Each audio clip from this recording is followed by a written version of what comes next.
volume. Uh-oh. Use this one then. Haha. That screen had no volume. Hello, everyone. Welcome. We are the Lost Caravan RPG. We do one-shots, we do mini campaigns, we do long-running campaigns. If it's TTRPG, we pretty much do it all. Tonight, we are playing some Mass Effect. We're technically playing D&D 5th edition, but this is a Mass Effect supplement. And let me get the link so I can pop it in chat for you. Because holy crap, have they done amazing work.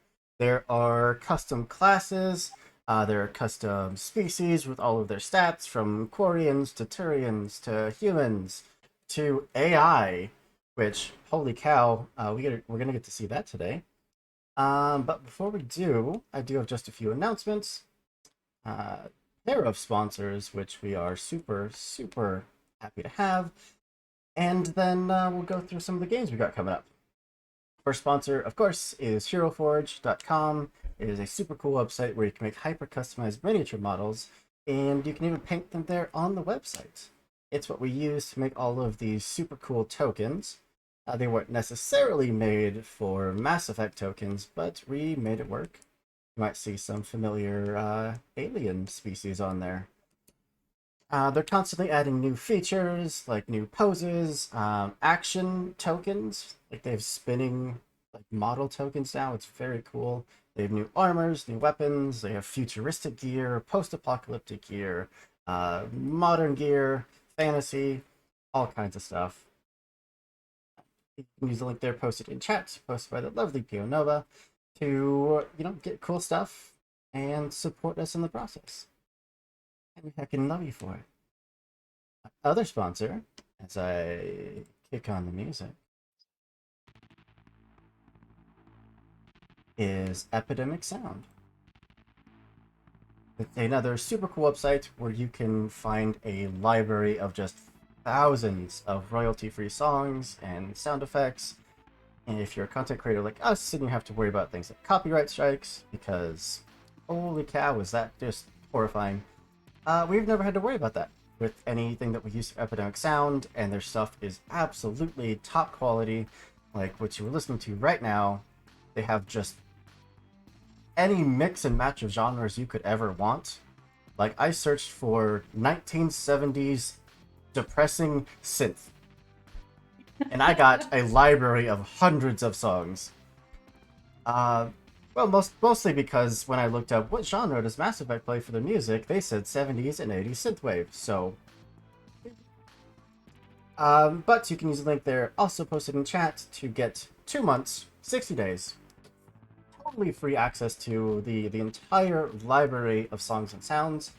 And at the end of that 2 months, if you decide to cancel, it costs you absolutely nothing, and it still supports us either way, even if you cancel. And once again, we heckin' love you for it. Alright, almost done, I promise. We have just a few games coming up. Tomorrow, we have a game of Vampire the Masquerade, which I have very, very much fallen in love with because I love vampires. I put them in all my games everywhere. You may or may not see vampires tonight, who knows? On the 8th, we have the first of our 2 shots of Pathfinder 2nd Edition. On the 9th, we have a game of Bite. If you like Honey Heist and you like sharks, you will love Bite. It is a supplement written by our very own Megan Syria, and you can find it on their itch.io page. On the 13th, looks like that's the next game, we have a... Oh boy, Tales from the Flood. Haha, I knew it. Get it? I'll be here for that one. Yeah. On the 14th, we have our second 2 shots of the Alien RPG.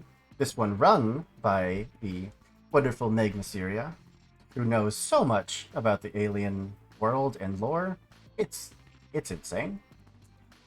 On the 15th, we have a game of Wild Sea, and on the 16th, we have some more Pathfinder 2nd Edition. But you can find the entire schedule on our Discord. The link is down below. It's that big old button that says Discord. It's also where you can find all of our casting calls, where we post our cat pictures, our baby pictures. and where we just generally hang out and be giant nerds. And we would absolutely love to have you come join us and even roll some dice with us. All right. I think, unless one of my mods is about to yell at me that I forgot something, it's safe for me to pass it on over, wind down just a touch, to the lovely cast and crew you see in front of you.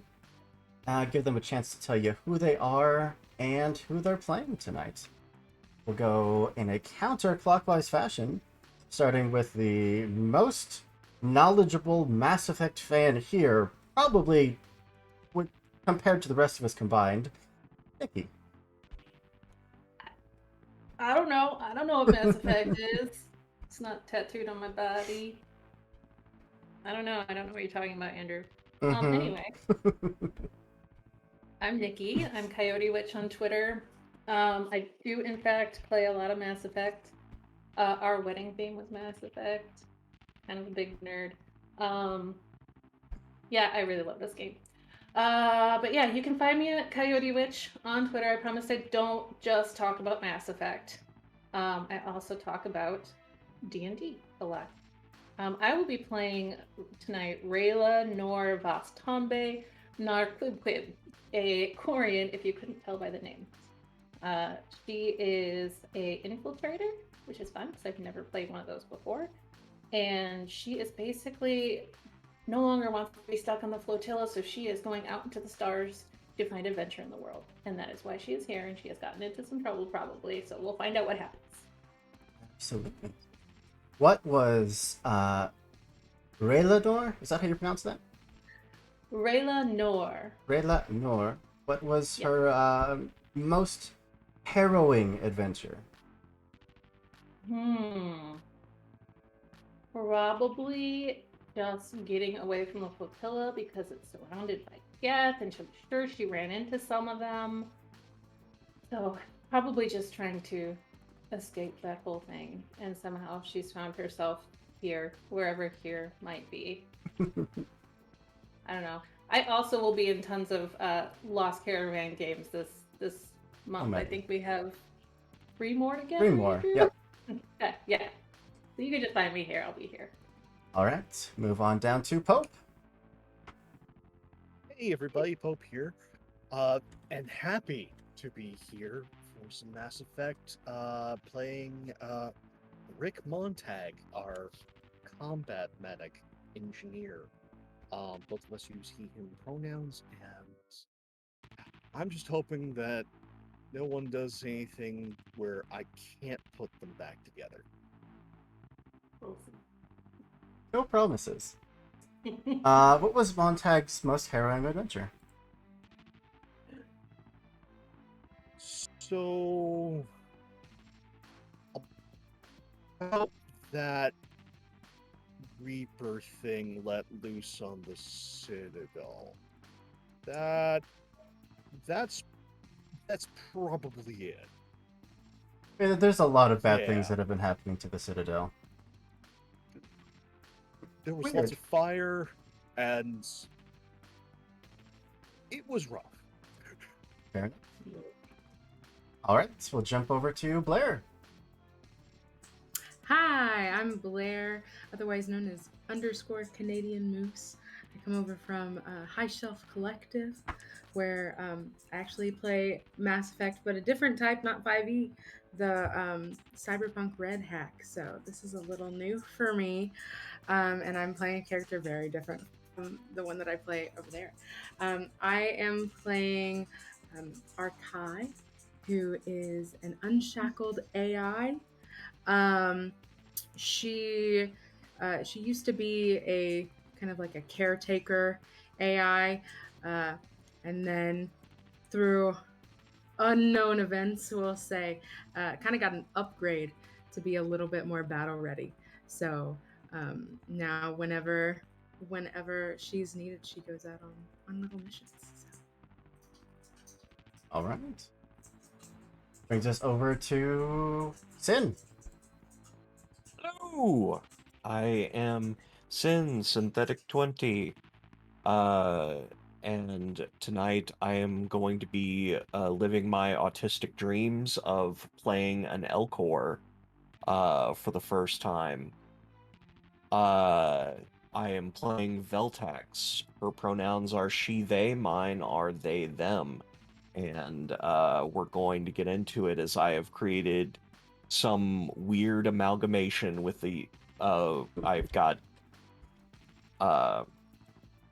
Vanguard and Soldier going on here, so it's going to be an interesting time. You love to see it. All right, and that brings us, last but not least, up to Janie. Hi, I am Janie Pot 7575. I'm playing Lex character. Sorry, I don't have Sorry. a So sorry. Happens literally all the time. Always listening. Oh, Everything. I'm so sorry. Let's adapt. That's what I'm Um, playing. RK, was that how you pronounce that? What was RK's most harrowing adventure? Oh, so like I said, she was a caretaker AI, and there was a time where she worked taking care of the elderly on the Citadel, and a few of them got loose once, and she had to go kind of wrangle them back in. It was, it was a comedy, action adventure comedy for sure, trying to recover them back to the nursing home where they came from. So probably that. What was Veltax's most harrowing adventure? Matter of factly, no battle compares to opening night with the Royal Shakespeare Company performing as Hamlet. Thank you. You're too good at that. That's amazing. And what was Lex's most harrowing adventure? I think it was when she decided to break out a bunch of kids from a training academy. They didn't seem like they wanted to be there. Things happen, places get blown up, biotics get thrown around. Did the students get a say in whether or not they were broken out? I mean, they were indoctrinated, right? Mm-hmm. Yep, there we go. They wanted to help, they just didn't know it yet. Understood. But I wasn't there. If anybody in a suit wants to know, I wasn't there. It was someone else that looks like me. Okay. Evil twin. All right. Of course, I'm Andrew, Games Master for the evening and for most things around here, but not for all of them because we have quite a few guests this month. All amazing people. But I think with that, we can just dive on into it. The 5 of you, following the horrific attack on the planet Earth by the creatures known as Reapers. Due to your various combat abilities, your history with battle, your expertise in certain areas, you were all asked to join a faction known as the Citadel Alliance Forces, or the ARC, Anti-Reaper Coalition. This is a galaxy-wide effort to stop the Reapers from destroying life as we know it. You've all heard of the efforts of one Commander Shepard. You know the horrors that they went through as they escaped Earth. One of the handful of humans that were able to do so. Do you know that should your efforts fail, that brings the Reapers one step closer to annihilation? Now, since you've joined the ARC, you haven't done anything or been asked to do anything too dangerous. It's been investigating odd signals, been reporting back piles of space debris, For as glorious as they made their sound in the brochure, it's been nothing but staring out at blank space, waiting for something to happen.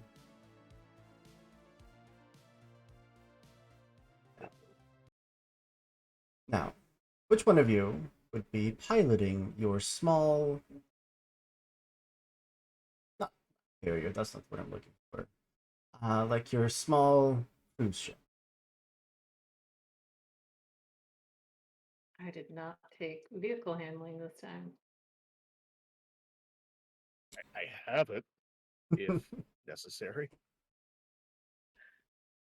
I have weapons Question. operations, so that's what I've got. I'll drive the bus. I'm a tad surprised that Quarians don't come with that naturally. I- Not under my proficiencies. You Weird. would think so. Yeah. They kind of have to I don't know know how how I got to out here. put together spaceships, like, on the go. Anyways, Montag, as you are currently in the pilot's chair, your scanners looking for absolutely anything out of the ordinary. What's going through your mind? Right now it is just AC/DC blasting through his ears. Um, as when you're on this hurry up and do nothing, it's a lot of playlists. And right now Hell's Bells is playing, and just everything is nominal. Can we get a brief description of what Montag looks like? Montag has seen action, has a nice long scar along the side of his head where uh the shield blue and the helmet mostly blue, skull is mostly intact. Um but yeah, no, I don't like microwaves anymore. Gray eyes and um even wilder beard than this one. Dyed with the red N7 stripe down the middle. Oh, so cool. Nice. Uh, with the white bands like going down from the mustache. Yep. Because there's been a lot of free time. Uh, and free time aboard a ship, bad. No. Every non-com knows that's bad. So yeah, he's a little bit of a character, but for right now he is just trying to not be painfully bored and just enjoying the music. It's like when you get bored and you decide to give yourself bangs and you know that was a horrible idea. You listened to the crow. Never listen to the crow. Listen to the crow. Well, You speaking listen to of one of the wolves, but never listen to the crow. Crow's speaking the of shipboard regulations and rules, RK, you hop back onto the bridge, being an individual that can kind of keep an eye on the entirety of the small shuttle all at once. You see your pilot, just the music blaring, keeping a half eye on the scanners. We get a brief description of Arkan.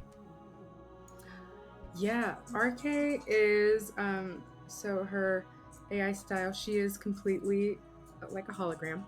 So like light blue, like seafoam green kind of like is her whole body.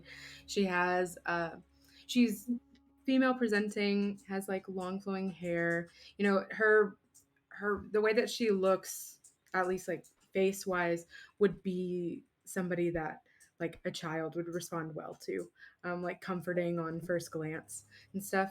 But she is also decked out in armor and guns and everything, so it's very very opposite.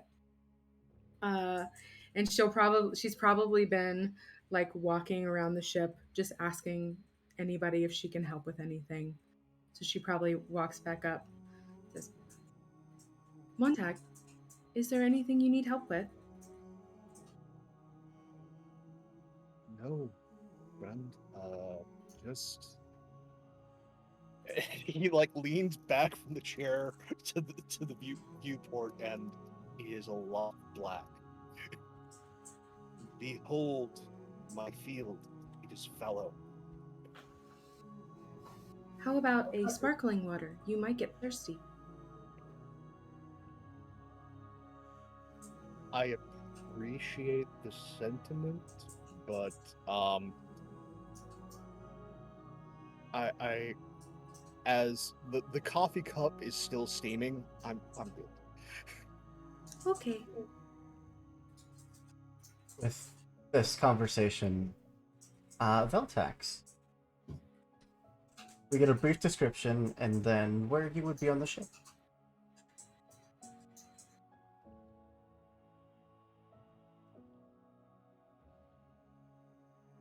Then?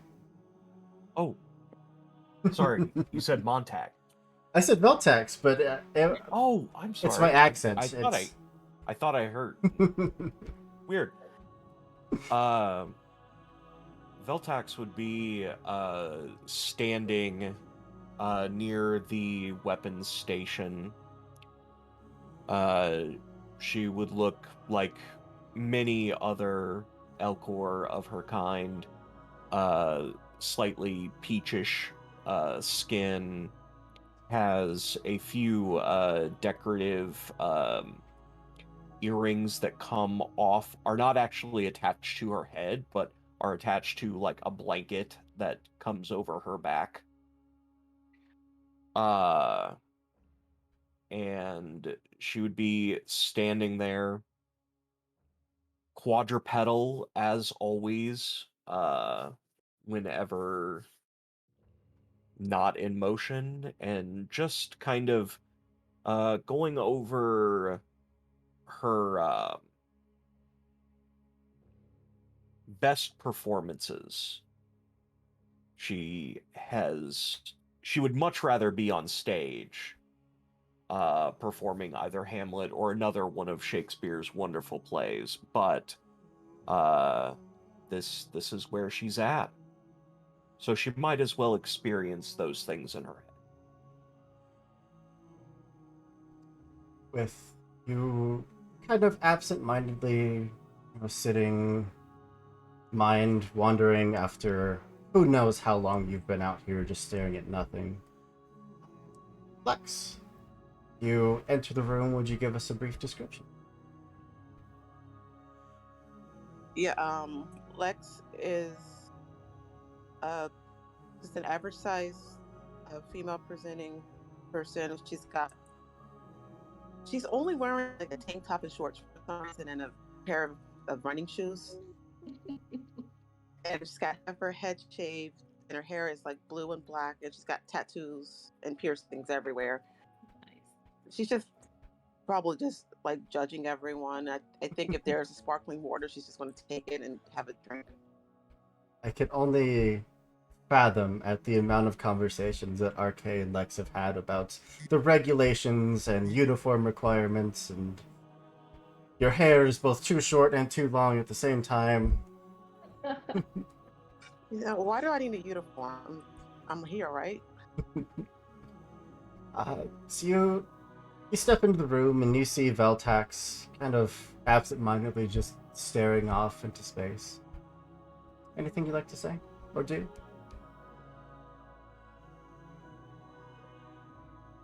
You can turn your sheet. You can turn your Oh my gosh, what do you call? I was just playing a game. What do you call the things in the game where you cover up the windows? I was just playing it a few hours ago. It's not a shield, is it? Blind? grade? Like in the second game, whenever you're in a room that has a big window, you can I think it's a blind. Shutters. Shutters. shutter. That's it. Yes. Together we can figure it out. It's like, can't you just, close the shutter?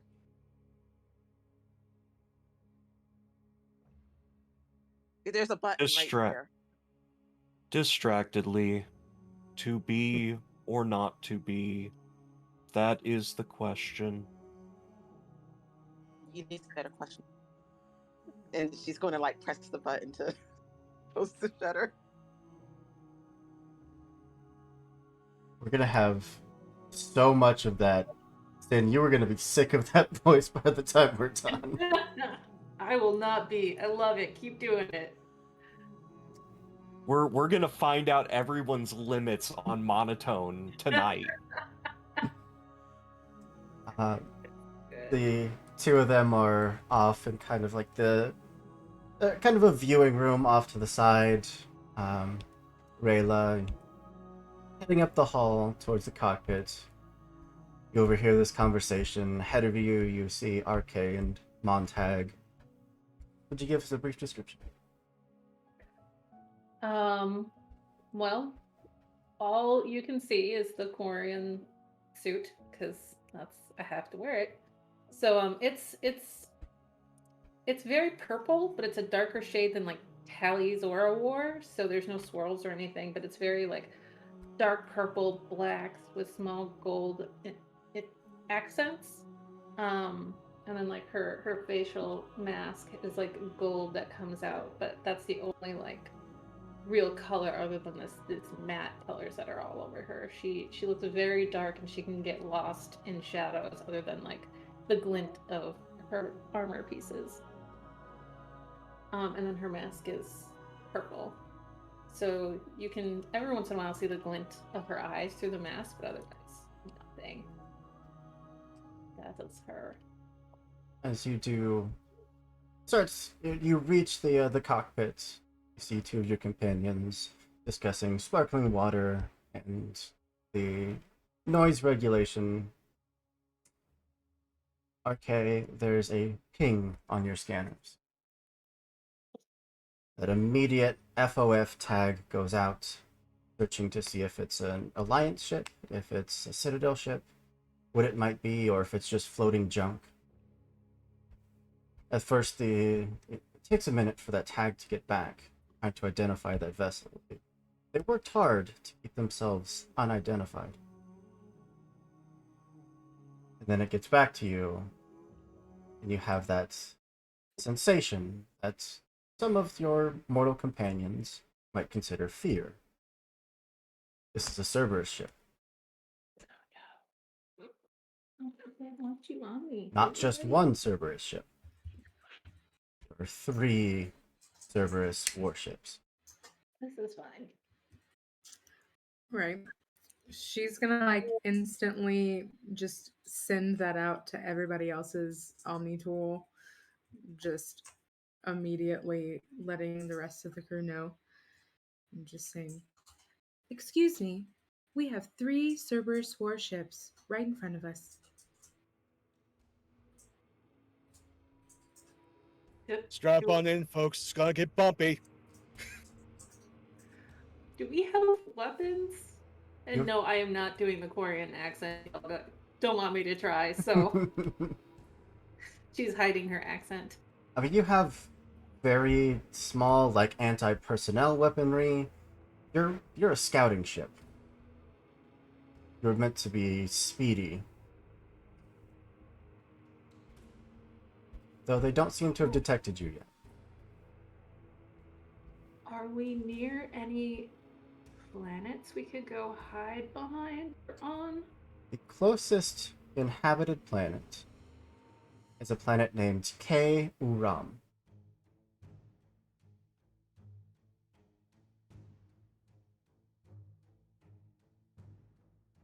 Well, we certainly can't fight them.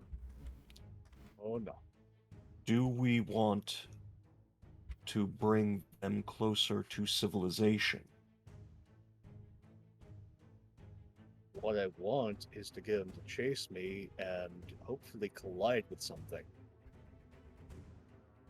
I do not like this idea.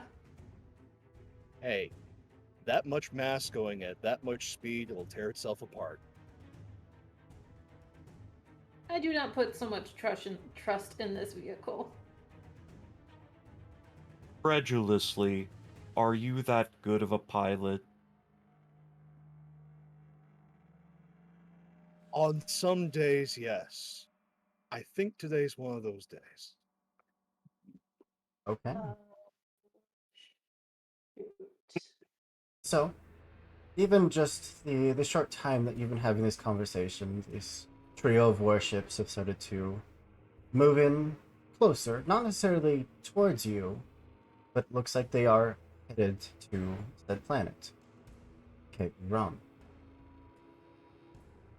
You see just a series of small explosions along the exterior of the ship, explosive decompressions as escape pods are launched out. Or not escape pods, like shuttles. Are launched out and start heading towards the planet. Change of plans. Going in, prepare to interact. Wait. Well, why? Why? What do we know about this planet? I mean, there's not much here. It was a pre-war planet that's it's mostly uninhabited, has been for a very long time. So wait.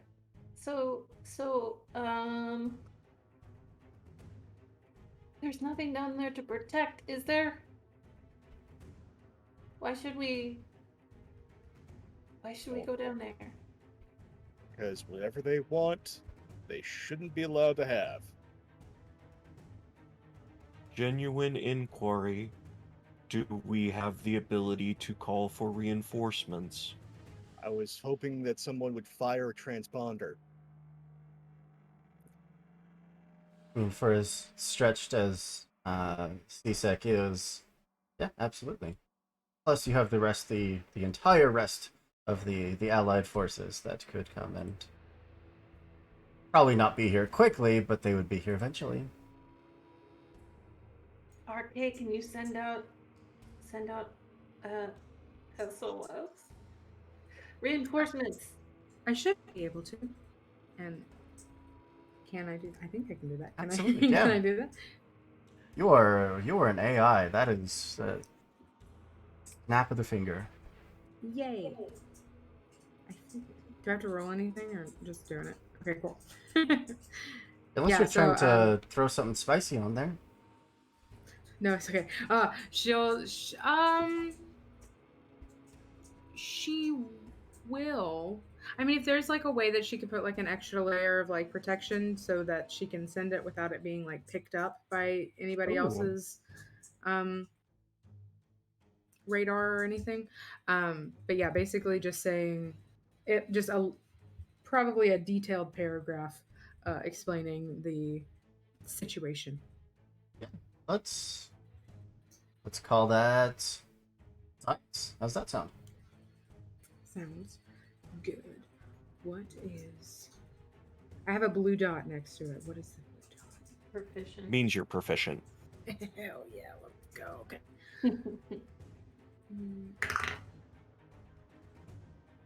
Ooh. Oh, math. Hold on. 26. 26, absolutely. Nice. This, even if this one stream of data were to be picked up, even the most talented of decoders at first glance would see it nothing more than space noise. Your signal is out. Message sent. Thank you. You're welcome. Anything else? Yeah, can we get some targeting solutions? Veltax, I want you on the guns. I want to hit every single one of their engines when they're hitting Atmo. I want to make their landing as painful as possible. How many of us are there? Just asking. How many of us are there? It's just us. There's nobody hiding in the back or in the fridge or something. I would hope not, because I don't know if they'd be good or bad. I have already checked the fridge when I Okay. gave sparkling waters out. There's no one else there. So, Might be a vulture chewing on the cables underneath the reactor, but I don't know about anybody else aboard this vessel. Hey, so, hamsters. and how many people are on those ships that we're going after? Oh, These are the warships. warships? Thousands? Mm-hmm. Okay. Yeah, but the shuttles. No. Just wondering. You've got your affairs in order, The right? shuttles have maybe 5 to 8 people apiece. I mean, I could take care of them, but you've got your affairs in order, right? All of you? Just a fact. If this ship blows up, I will be okay, but you will not. Yeah. Never change. Okay. Matter of factly, the stage that was my home was destroyed by Reaper attack, so I do not have a place to go back to. Yeah, I mean, I have the flotilla, but they're currently having their own issues over there. For a Veltax, reason. warm up that Crispin's Day speech. I want to hear it. Well, Understood. your weaponry could certainly pepper them. It could, with some lucky shots, maybe cut out some engines as they're entering Atmo. But you are also dealing with about 3 dozen of those drop pods. Yeah, Montag, I don't think we should actually. I think you need to rethink this. If we're going to figure out or protect whatever they're doing, I think we need to just go down there and spy on them for now. I really don't think we are in a place to take those shuttles on. Oh, there goes all my fun. Canceling Danger Zone playlist. Is that over the speakers or is that just in your head? No, that's over the speakers. Oh heck yeah, no. She's yeah, she's been cue doing the before you mechanics, doing silent that there, running. so she likes this music. All right. So, your firing coordinates have been canceled for the moment. You see the drop pods still rocketing towards the planet. They do seem to be concentrated into one area. At the bare minimum, if you could find out what they were doing and report it back, it would give you a leg up on possibly stopping them in the future. Do we have like a cloaking device on our little shuttle? Like, could we go down and like Not them Yeah. not see us at all? Yeah, super stealth. Stealth fly. not quite as advanced as the ship known as the Normandy, but you have your own anti-detection countermeasures, which they're as good as you programmed them to be. Which means they're excellent and Which perfect. perfect, yes. There's a 1 in 20 chance that they're perfect. They're Rayla, perfect. how I much have stress? no doubts. Rayla, how much stress can I put on our countermeasures as we try and go in? Because I want to get close. Not super close, but close.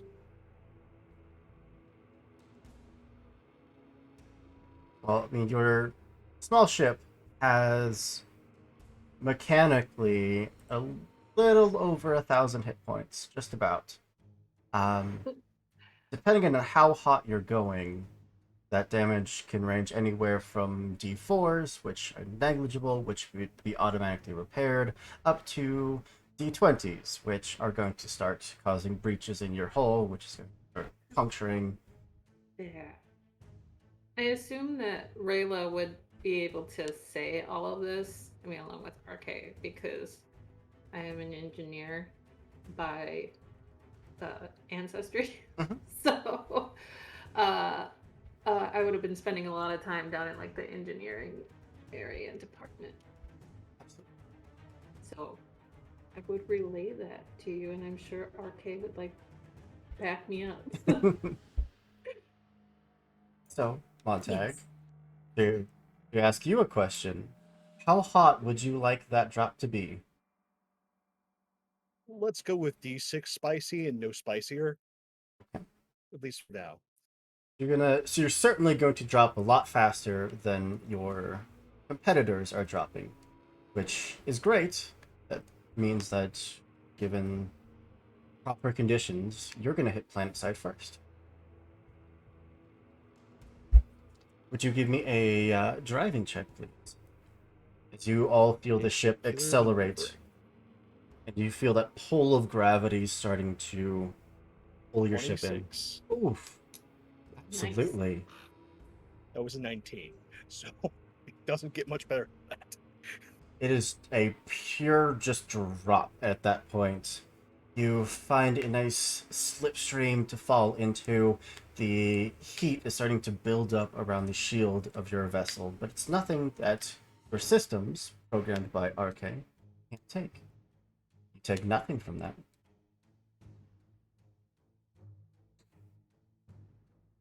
Speaking of Arcane, your cloaking programs, your anti-detection methods, would you roll for those, please? Give me a stealth check. Okay. Oh no. I just looked You know at what? No. this. Go science. That makes more sense. Okay. Because my stealth is a -1 somehow. Oh, I'm a hologram that makes noise. Okay. Kelly said math. Quick math. Quick. Oh my god. What Math is is it? hard. Math is so hard. Under pressure. Numbers Quick. are Okay. 15. 15.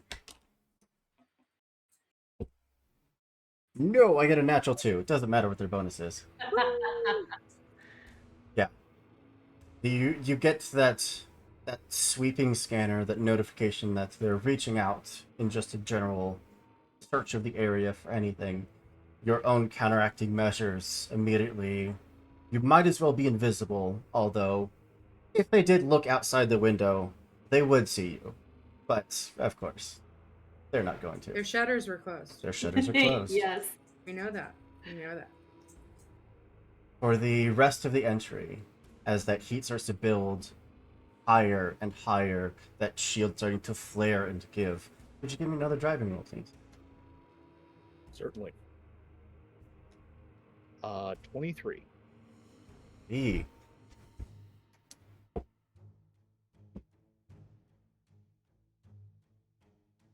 Your ship is going to take 31 points of damage.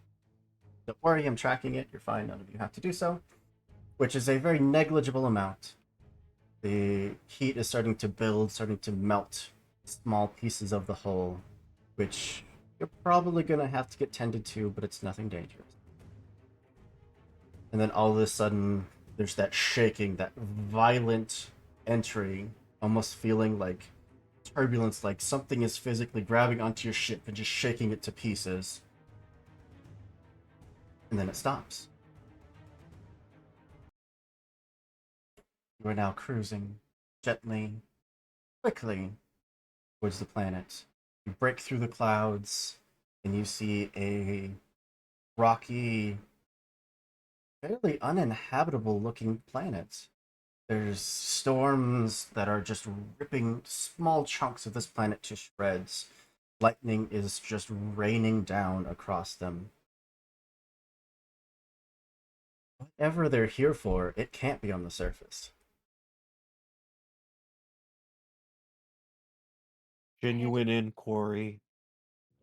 Can we detect if there is anything beneath the surface of the planet? Anyone that would like to? Veltax, if you would like to. Make, I have to pull up the skills because there's new ones. Let's go with engineering. Oh, that would be bad. Can I do that? I was gonna say, I feel like the RK would have the ship would have like the ability to maybe do a scan. I have Once a we get plus out of the 13. ship, I'm good, but in the ship, I'm actually quite useless.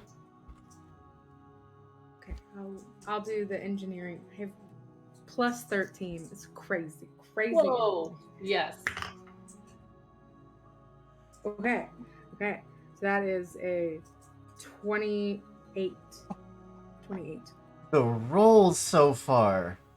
We have the best AI. You bring down the ship low enough that any traces that they might pick up from you, could very easily just be confused with energy coming from one of the many storms ravaging the planet. You do a quick search of any abnormalities, anything from the surface that sticks out to you. You get one lone result.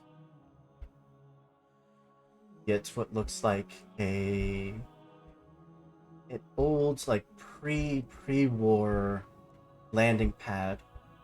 You pick up traces of an AI that seemed to be on a loop, asking for verification signals, and it connects to a facility that goes deep into the planet.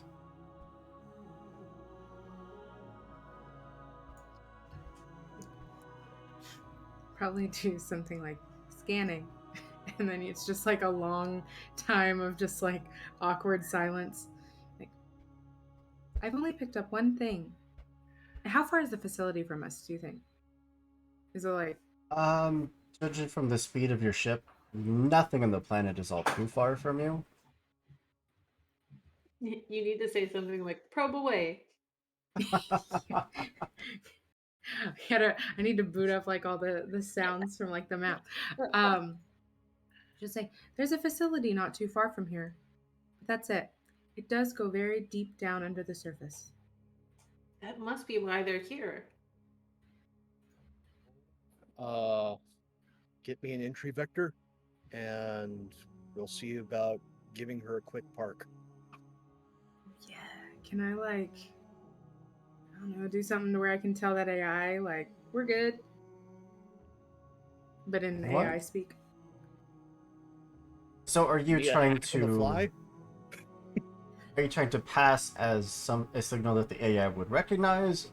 Trying to override the signal?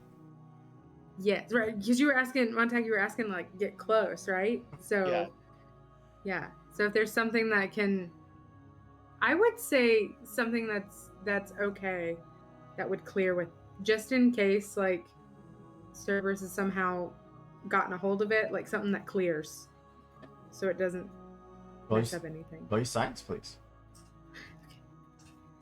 Ooh. Where'd it go? Scroll.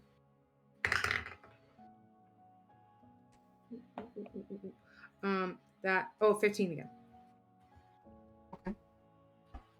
Send out it's kind of like a scrambled code of just like looking to see what it responds to, and then finding the right pattern, and then conveying that as if your ship was meant to be here.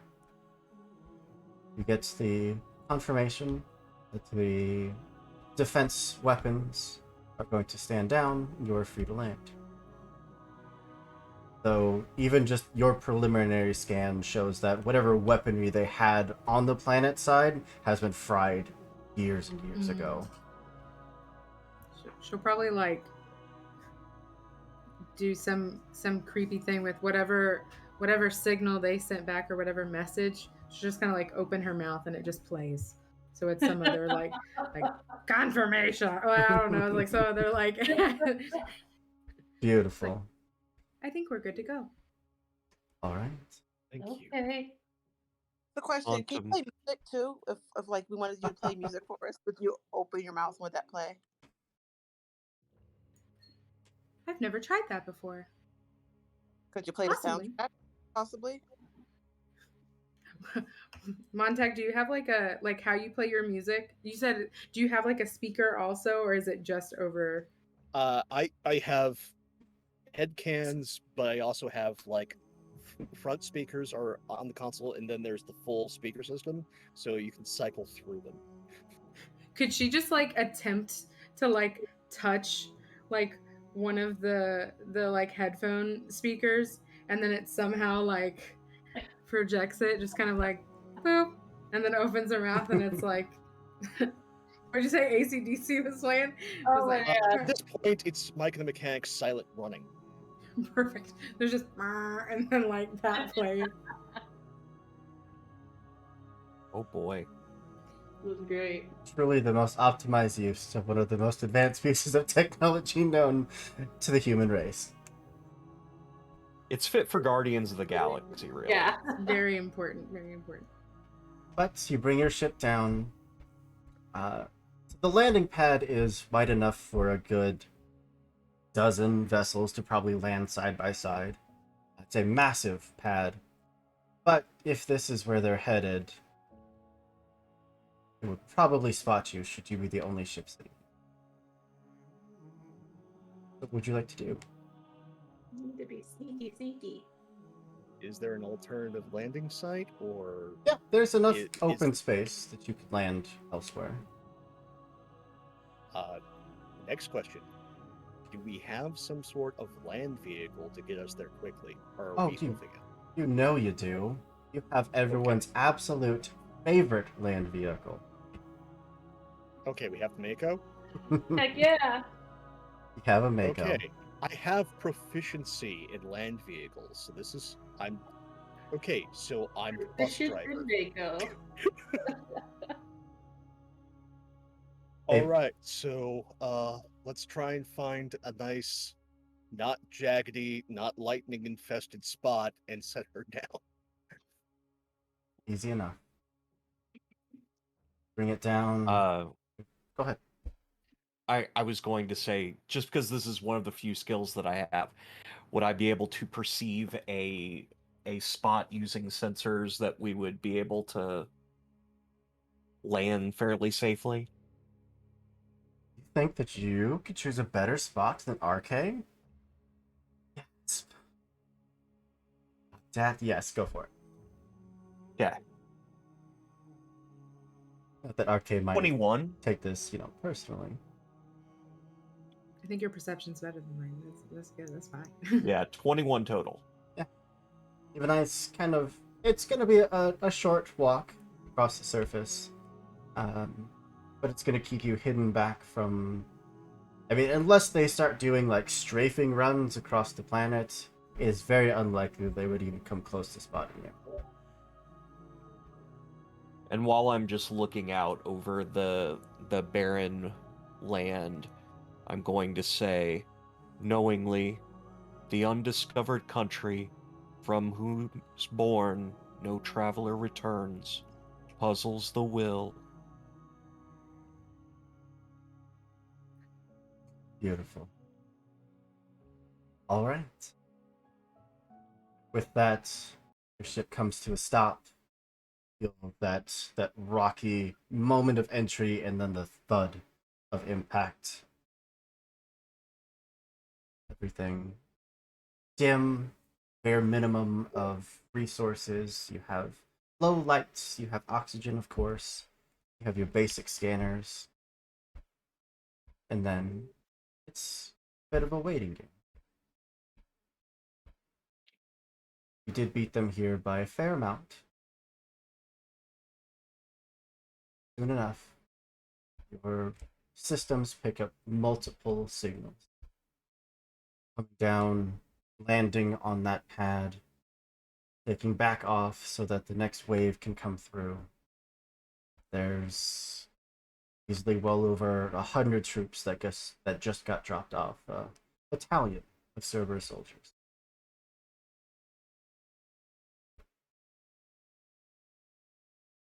You were muted. Oh no, I'm just good at speaking silently and being horrific Oh, and okay. horrified. That's just who I am. Okay. But the shuttles mostly depart. There are a handful that stick around.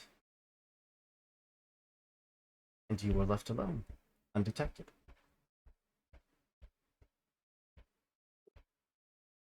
Do we follow them? Matter of factly, should we attempt to approach them while they're in smaller groups? I think that makes sense. See Are they how going? Mako Are they can going down work. into something? They are.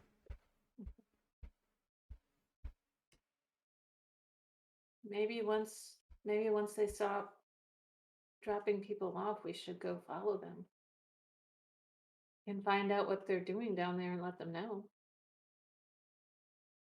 Beltex, Lex, do you think you can collaborate to make a significant displacement of matter, trapping them down there? Blow it up?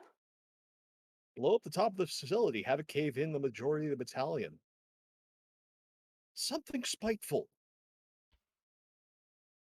This is exactly what we did in our other Mass Effect. 100%. I just love that the both groups are like, yeah, let's just blow it up. It's fine. Explosions. Blow it up. Honestly, my talents in combat are much more up close and personal. Mine too. Can't really do much from here. Well, in that case, we take the bus over. You guys buy me some time and I sabotage all the shuttles. Well, that's a good idea. But they probably could just send more and get them all. If we make the landing pad an absolute mess, it will at least delay them and possibly give our friends time to show up. I think that's a good idea. At least as a start. I think we should still find out more information about what's under there. Do we have any charges? Oh, I can make anything a charge if you give me time. Can we set them up on the landing pad? Hide them If under it? if there is a shuttle on board, there is power. If there is power, there is a way. If there is a way, things go boom. Okay, I need enough charges to blow up the landing pads when they land. I can set it up. I just need the charges. I can strip power cores, fuel cells, whatever you need. All right. Did they leave any of the Cerberus people up on the platform, or did they all go down? From where you are, hard to tell. That's what the Mako's cannon's for. Yep. All right. You can zoom in too. Took me a while to figure that one out. Genuine excitement. Boom goes the dynamite. So, there is no breathable atmosphere here. It means that those of you that do breathe, that don't have built-in respirators, are going to have to don your suits, don your air masks, which means that unfortunately, tank top and shorts is probably not the attire for this mission. Sorry, Lex. I'm going to Okay, so I just need to breathe, right? just need to breathe, yeah. So can I just put the breathing stuff, the breathing part on? What's that? Can I just put like the air tank or whatever on? Yeah, absolutely. I mean, Yeah, that's what Jack does. You're getting the least amount of stuff that she can wear. If she can steal it from somebody else, she will. But I love that you just jacked. All right. Montag, you load up the Mako, get everyone inside. RK, of course, you could just leave like a miniature clone of yourself here to take care of the ship. Just a copy, a cheap knockoff of the original. Who has your what's it called? The Bitter? I'm gonna pull it up because you are an AI, which means that you need someone to carry your like box thing. Oh, my emitter? Yes. I can keep it inside the hard light that is the hologram. That's what the thing said. Right. I think I can like hold it. But if I disappear, then Then someone would have to pick it up. Gotcha. Yeah. Yep. Understood. You are carrying your own self. I carry myself. So Yeah, that's how what's her face fight. Efficient. the way that this looked to me, for anyone that has seen this, the Mass Effect 5e supplement, I saw this most like direct comparison to being like a wild shape for a druid, because you technically have two health pools, and once one drops, then you revert to the other form. It's very cool. They did a fantastic job. Yeah, because technically my emitter has like a tiny little health pool, but then yeah, of course. So if like my hologram gets knocked out, I'm okay. It's only if they start like shooting the tiny little metal box that I'm in danger. But I will say that RK probably like changes her hologram to look like she's wearing some kind of breathing apparatus. She doesn't need it. It's just to match. All right. The bay door opens. Montag, feel free to hit the gas. Okay, we're now Danger Zone plays, and we're hitting the gas. And now we're all like, And I am Yes. barely moving because this is nothing. RK We're will all stick her hand on your thing. the music for all of us. Yeah. I thought we were supposed to be stealthy. She'll go. Just kind of close her mouth a little bit more, and that turns the volume down. Love it. Your walking Bluetooth speaker. All right. Mako rounds the corner, picking up just the smallest amount of dust as it does so. You can see in the not too far distance the edge of that landing pad. There's a minimal guard left there, mostly keeping an eye on the landing shuttles. What would you like to do? I leave that to the gunners. Boom goes the dynamite. Alright, let's pull up the Mako, because it has its own stat sheet. So your weapons are a machine gun, which is 1d6 times 10 piercing damage, or a mass accelerator cannon, which is 1d10 times 10 radiant damage. Now, question: are any of these weapons keyed to strength? No. Okay, it's really good to know.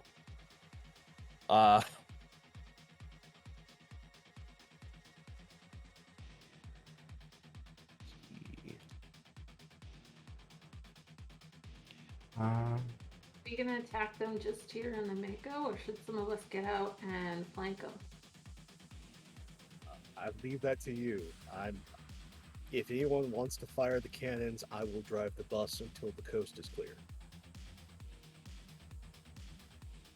I have a +4 since I can't use my strength on them. Though it's a machine gun. Yeah. So can you just make an area of effect like attack? And so you're not firing. That's a good question. There is burst fire, right?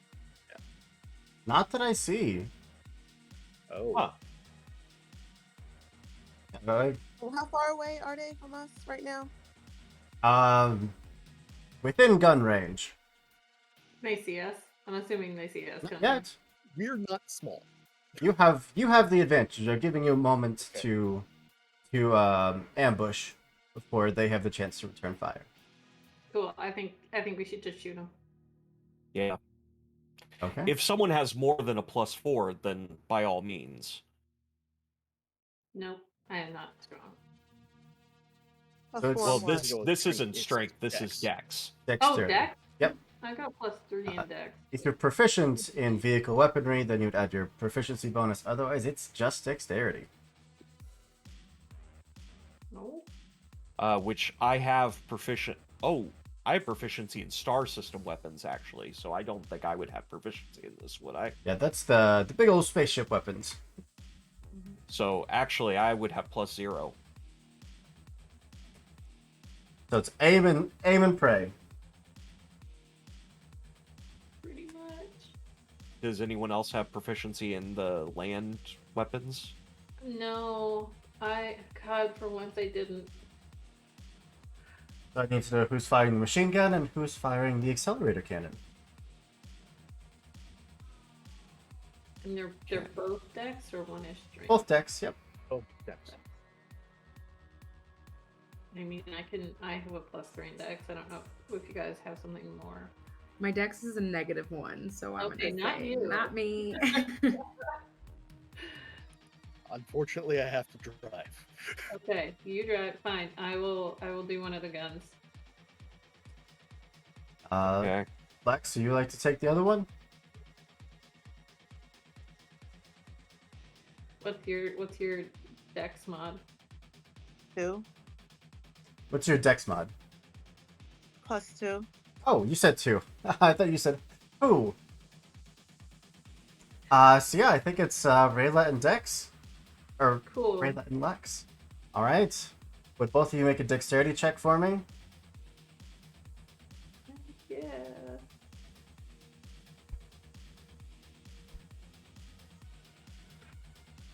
$19. Absolutely a hit. Lex? I'm going to use I have some kind of, what's this stuff called? Powers? Well, no, I have that obviously, but can I bend my luck? Because I got a 12. Sure. Okay. Oh, do you have lucky? No, it's called bend luck, and I have like 5 of them per short rest. Oh, that's cool. Very cool. So I'm gonna go back to So check my decks again. Rayla, would you roll 1d6 times 10? 13. 6 times 10. The machine gun just lights up and trails up across multiple Cerberus soldiers. 40. 40. That's enough to... that's enough to drop one of them. Off. I got one. The first, 12 shots just start ripping to shred the shield and the armor, and the rest just drop him. The accelerator cannon, unfortunately, is going to go wide, just clip one of those airships, and just send it spinning across the top of the air pad. Now, I'm going to throw us into I was some aiming initiative. for the ship. That's what I was aiming for. Would you all roll initiative for me and let me know what you got? Or sorry, we'll start with 20 or higher. Let me know if you got 20 or higher. I got a 4. 12. My pen could stop dying. 18. That would be super. No 20 and up. 15 to 20. Oh, this is great. Oof. 18. 18. Thank you. Lex at 18. 10 to 15. 12. 12 from Veltax. 10 for Veltax. 10 for Veltax. 12 from Montag.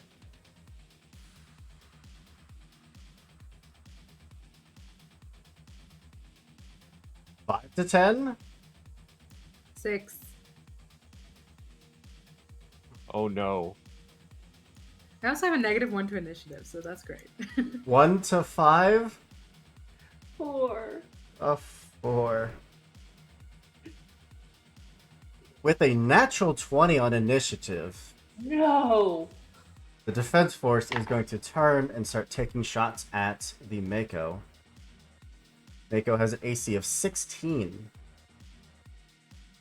We had to get knocked down at some point. We've been having good rolls this whole time. It had to come back at some point. Knock on wood. Knock on wood. Knock I on wood. rolled that 20 before we started the game, and it just started things off. Yep.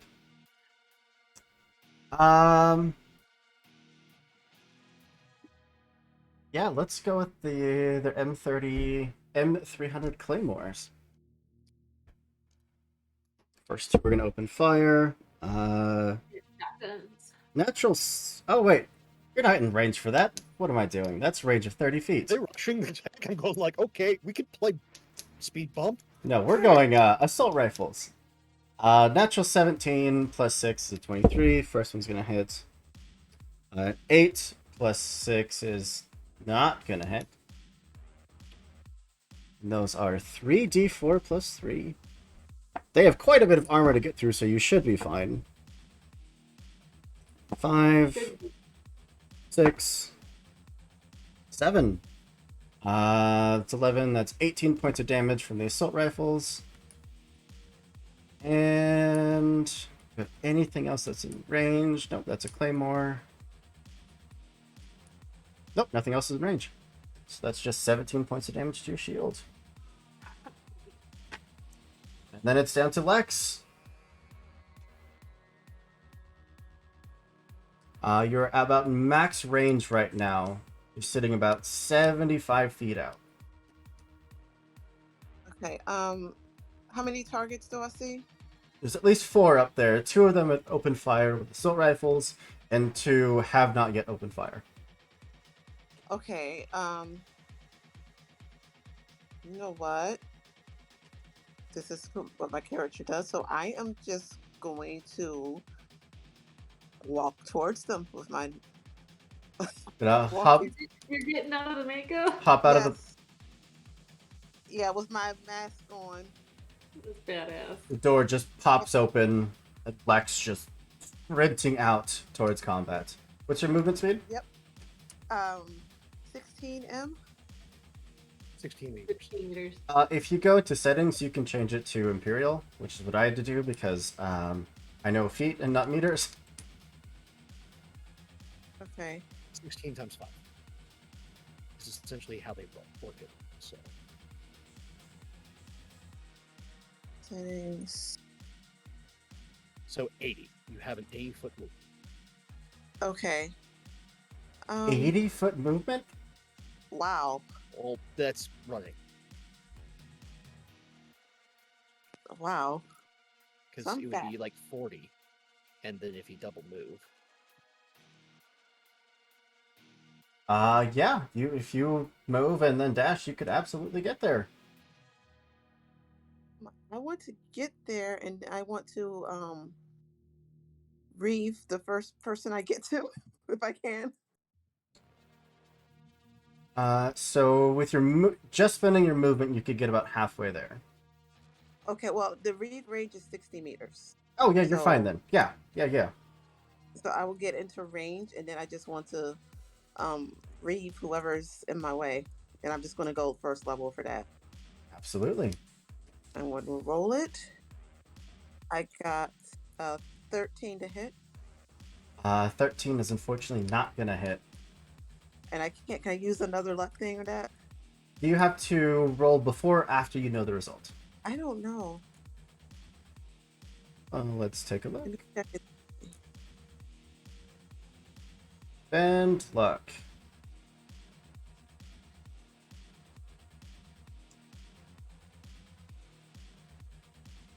At 6th level, when another creature uses an attack roll ability check or saving throw, you can use your reaction to add 1d4 to the roll. Okay, wrong about how to use that. Sorry. No worries. Now we know. So yeah, unfortunately, they are just going to duck back behind those barricades, and your reeve just bathes that area in this dark energy. Unfortunately missing. Okay, I don't think I have any bonus thingies, so that's my turn. Nice. It was down to Montag. I guess we're going to get closer. I mean, they know we're here now. Well, let me put it this way. if I play my cards right, can I play bumper tag with one of them? If you want to take a ramp to try to propel yourself up to the landing pad, you could absolutely do so. Okay, let's Dukes of Hazard this. I will absolutely ask for a driving roll, however. Sure. 21. Actually, no, 22. Nice. 21, it was that failure, but 22, yeah. Yeah. Paint us a picture, please. Montag sees a ramp and wants to use it. So we're as soon as we get that thing lined up at speed, hit the gas, take this up, and then launches the Mako. This, as we've all experienced, this toddler that is a top of destruction. And then just we cut to this one Cerberus soldier as the stormy sky becomes dark and this Mako like figure, the front of it just comes down. Absolutely no need to roll for damage, as the impact of a Mako flying full speed through the air is going to turn that soldier into a pancake. There are 3 of them left. Frayla was just like giddy screaming the whole time. Yeah! I don't know if that came through the microphone. Hands up. Yeah, hands up. Just super in for the ride. All right. Anything else, Montag, as you land, go to that skid, and you are now positioned up there. It's just hits the door button. Everyone out of the bus. Beautiful. Yeah. All right. Veltex. Okay, so Veltex is going to head out. I don't know. Would I need to do one of my barriers now? Like to? Okay, I will go ahead and do that, which gives me 5 charges. And that's a bonus action. And then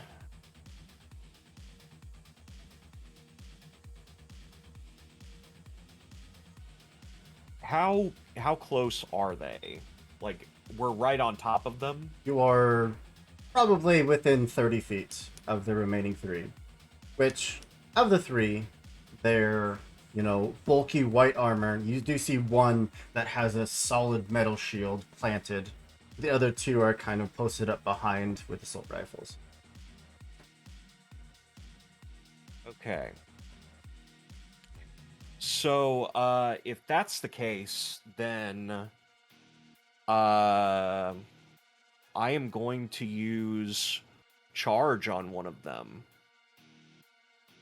Because they are within 60 feet. Mm-hmm. And that's going to get me right up on top of them. And they have to make a dexterity saving throw, the one that I hit. Well, actually, no. I don't want to do that yet. I will stay at range. I will move closer, but I will use throw. Okay. My bad. I was forgetting one of my things that I had done. That's 22 to hit. Yes, absolutely. So is this on the shield or the 2 behind the shield? Whichever is closest. The shield would be the closest. Okay. But the 22 absolutely hits.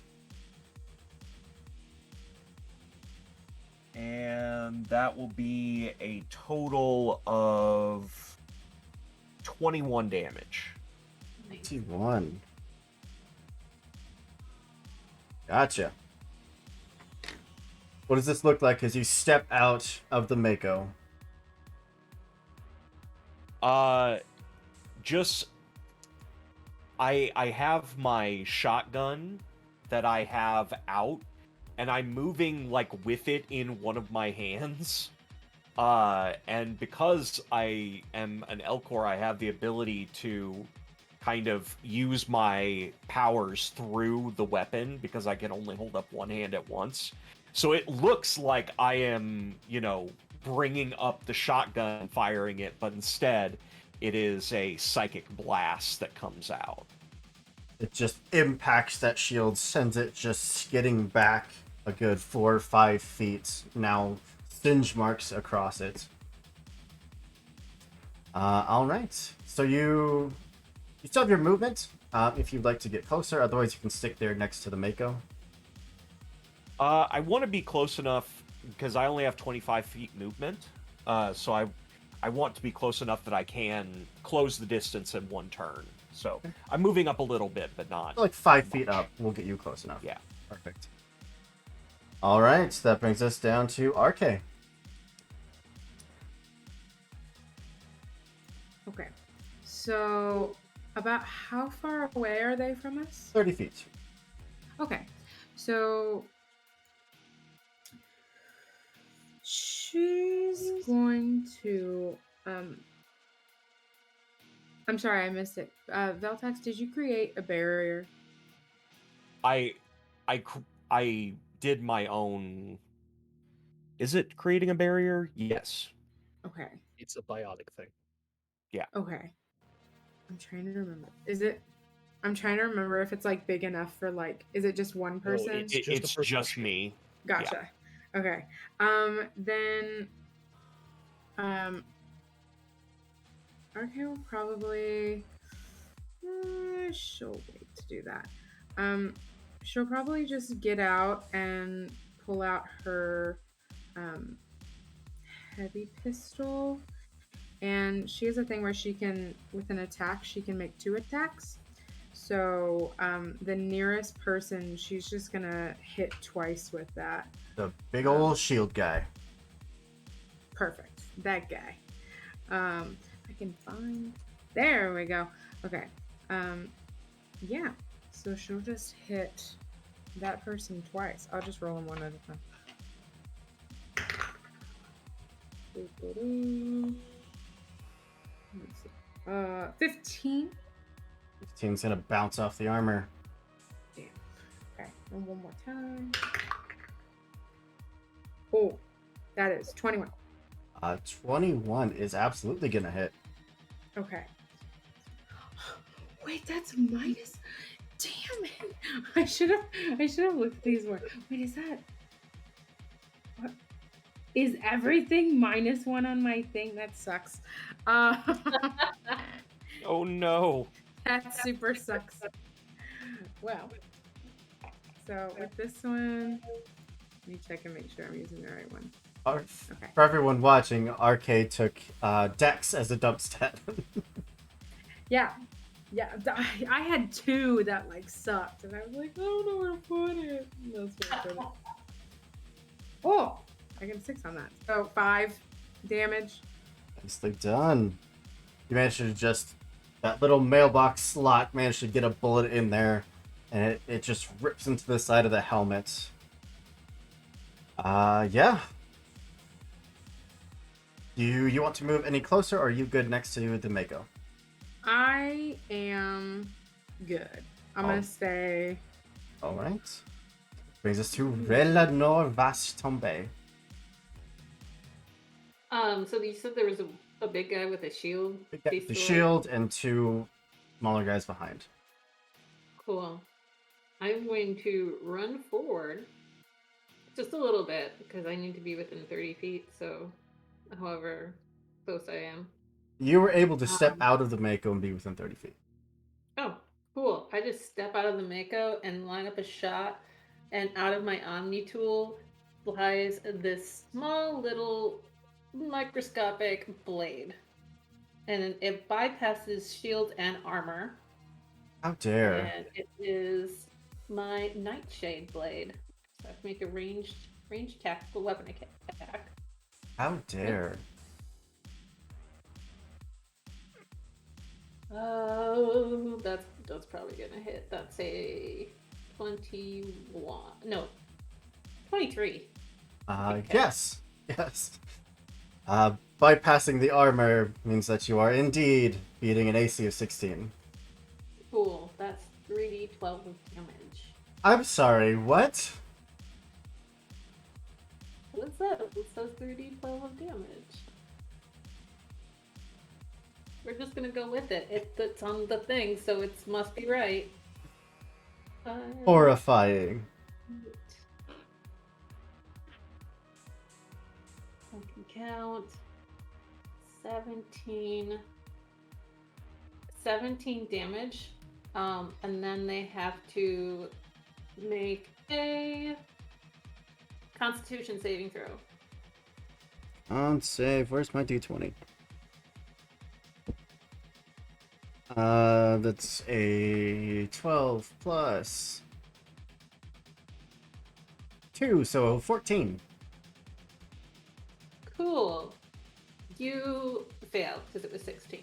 Well, So he becomes poisoned until they finish a short rest. oh, okay. Just until they finish a short rest. Yeah. So, it's been a while since I've been poisoned in D&D, but I'm pretty sure that's a disadvantage on, like, everything. Close Most to average. D20 rolls, yeah. Yeah. Perfect. Super. Alright. Anything else? Blade comes shooting out. Do I have a bonus action? Just in case it matters, it's ability checks and attack rolls, but not saving throws. Oh yeah. Thanks for checking for that. No, I'm just going to keep the door open from the Mako and hide behind it. Okay. That's it. That's what I'm gonna do. That brings us back to Oh, it them. looks like she did nothing because it was so tiny. It just That's it. cut through the shield like it wasn't there. It just Yep. embedded itself into the rib cage. Well, that individual who was probably vomiting inside the helmet. Poor guy. We're gonna open up with the M358 Talon. Onto Veltax. I think you're the closest. I am, on purpose. Yeah, let's do it. That's dirty 20 and a 12. The dirty 20, I am going to use fortification to bring up my AC to 24. Ooh. Bounces off the armor. And then the 12 is a clean miss. And it's just gonna slowly start advancing shield first. Other two behind, however. One of them is going to pull out a grenade, prime it, and then chuck it towards the opening of the Mako. No. So I'm pretty sure everyone except for Lex, who is currently just bounding across the battlefield towards these individuals, to make a dexterity saving throw. Okay. Wow, natural 20. Natural 20. Great. 14. Also a 14. 19. Can I use one of my lucky things to make the roll? If I can I see? You absolutely can see them. Is there a range on it?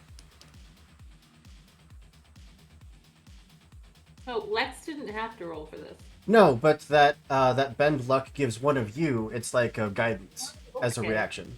Cool. That's cool. So yeah, you could absolutely. Who would you like to give it to?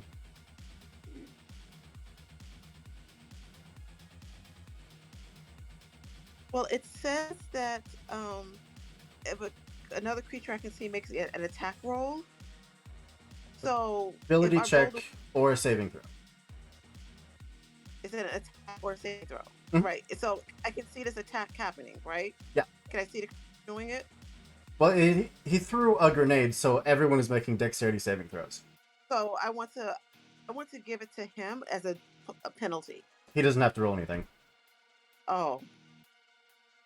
that. Okay. And who got the lowest score? I think it was a tie. Yeah, I think it was Arkai and Montag. So Though I don't think you can see Montag from inside the Mako. no. So it would be Arkai would be the. There you Well, go. That's who would get it since I can't really do a penalty to the throw. So Arkai, you get a plus 1d4. Oh, And let me roll that. oh, you got it. Where do I roll it at? I don't know what I'm doing right now. I'm just going to get a D4 and roll it because I'm clueless. You're good. Let's see, D4 is the pretty dangerous one. Is this true? The one that has attacked my foot many times. And why can't I? Oh, here it is. Wait, oh,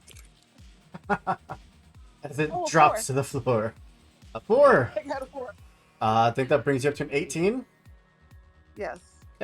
All of you are going to succeed, which means you're all taking half of 8 plus 7 for 15 plus 10 for 25. Half of 25 would be 12 points of piercing damage to each of you.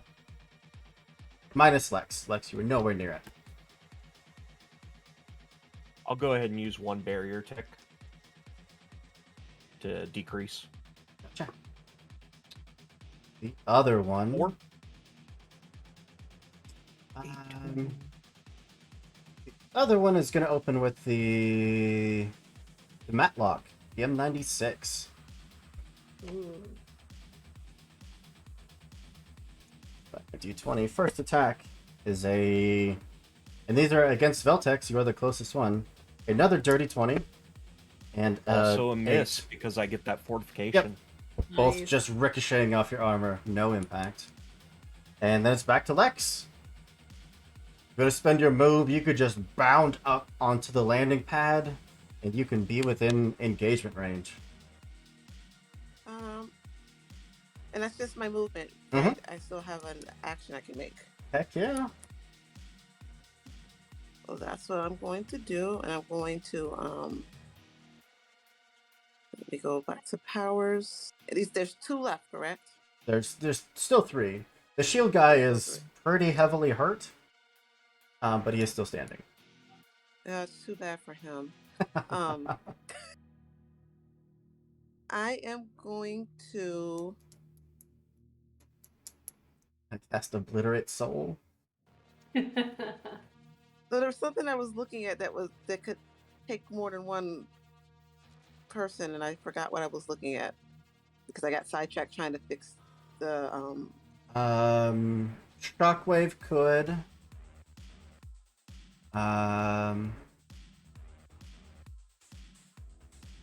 what's Yeah, Shockwave it detonates from you.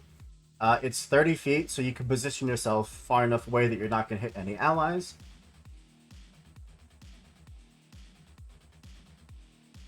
okay. I'm sorry. Just 1 second. You just see Lex just in slow motion doing the walking. You know, walk whatever. She's going towards the people that are targets, but she's just got the bare minimum breathing gear, not in proper uniform at all.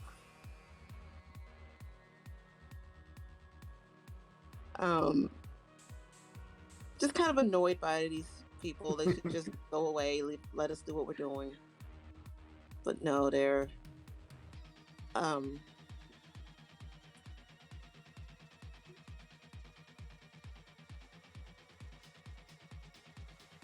okay, I'm just gonna have to do. Are they near each other? Relatively, yeah. Are they within like 5 or 6 feet of each other? Sure. Okay, so can I do cloud? Oh, Warp Cloud. Yeah, 5 target- foot cube, absolutely, yeah. Okay, I'm gonna do that second level because that's what I picked first for some reason. Cast. Wait, did it cast it?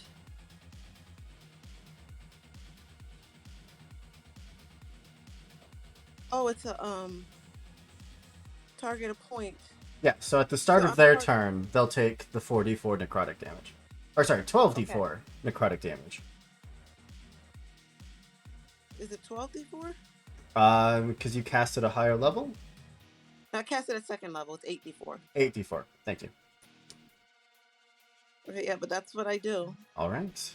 There's just- just this pulse of concentrated warp energy bending light around these individuals as they are now just weapons kind of scanning around, reality physically warping around them. And I have a cigarette, and I just kind of take a puff of it and watch. Lift up the air mask, take a puff of the cigarette, put the air mask back on. Yeah. Montag. Okay, we're going to put the bus in park. Secure, and that's going to be an action. Then we'll walk out. All big armor and stuff, and so there's still 3 of them up. Yep. I still have a bonus action left. So we'll use guidance. And we'll cast that at first. And because of multi-tap, this will be given to multiple of my allies. So, Rayla, Veltax, RK, you each get a d6 to a roll within the next 10 minutes. Oh, nice. A D6. Yep. Cool. AoE Bardic Inspiration. Okay. Nice. You just integrate into all of your personal Omni tools and VIs, and it's just like, hi, here's a guidance system. I like it. Very cool. Are you moving any closer to them? Yeah, I essentially walk out of the Mako and just like stand right next the shoulder suppressor scanning for target solutions as to which of the 3 are going to get shot next turn. The closest one is about 20 feet away. The others are about 25 feet. Oh, this thing has more than its normal range. It's fine. You're fine. So who you hitting? No, that's it. 'Cause Oh, I- your action was the... action. Yeah. Perfect.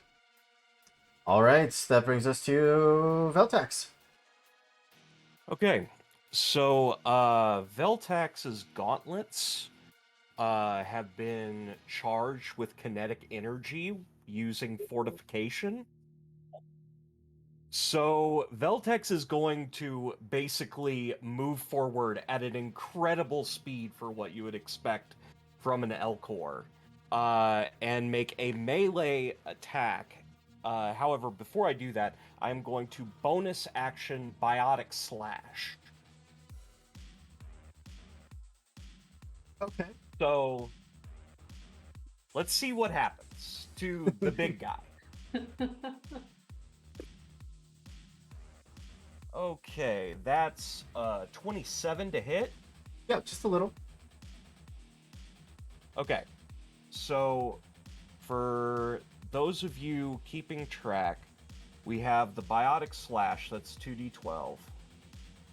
And then we have the, oh crap.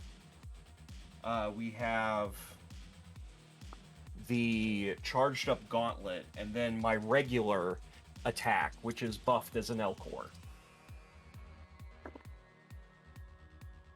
So...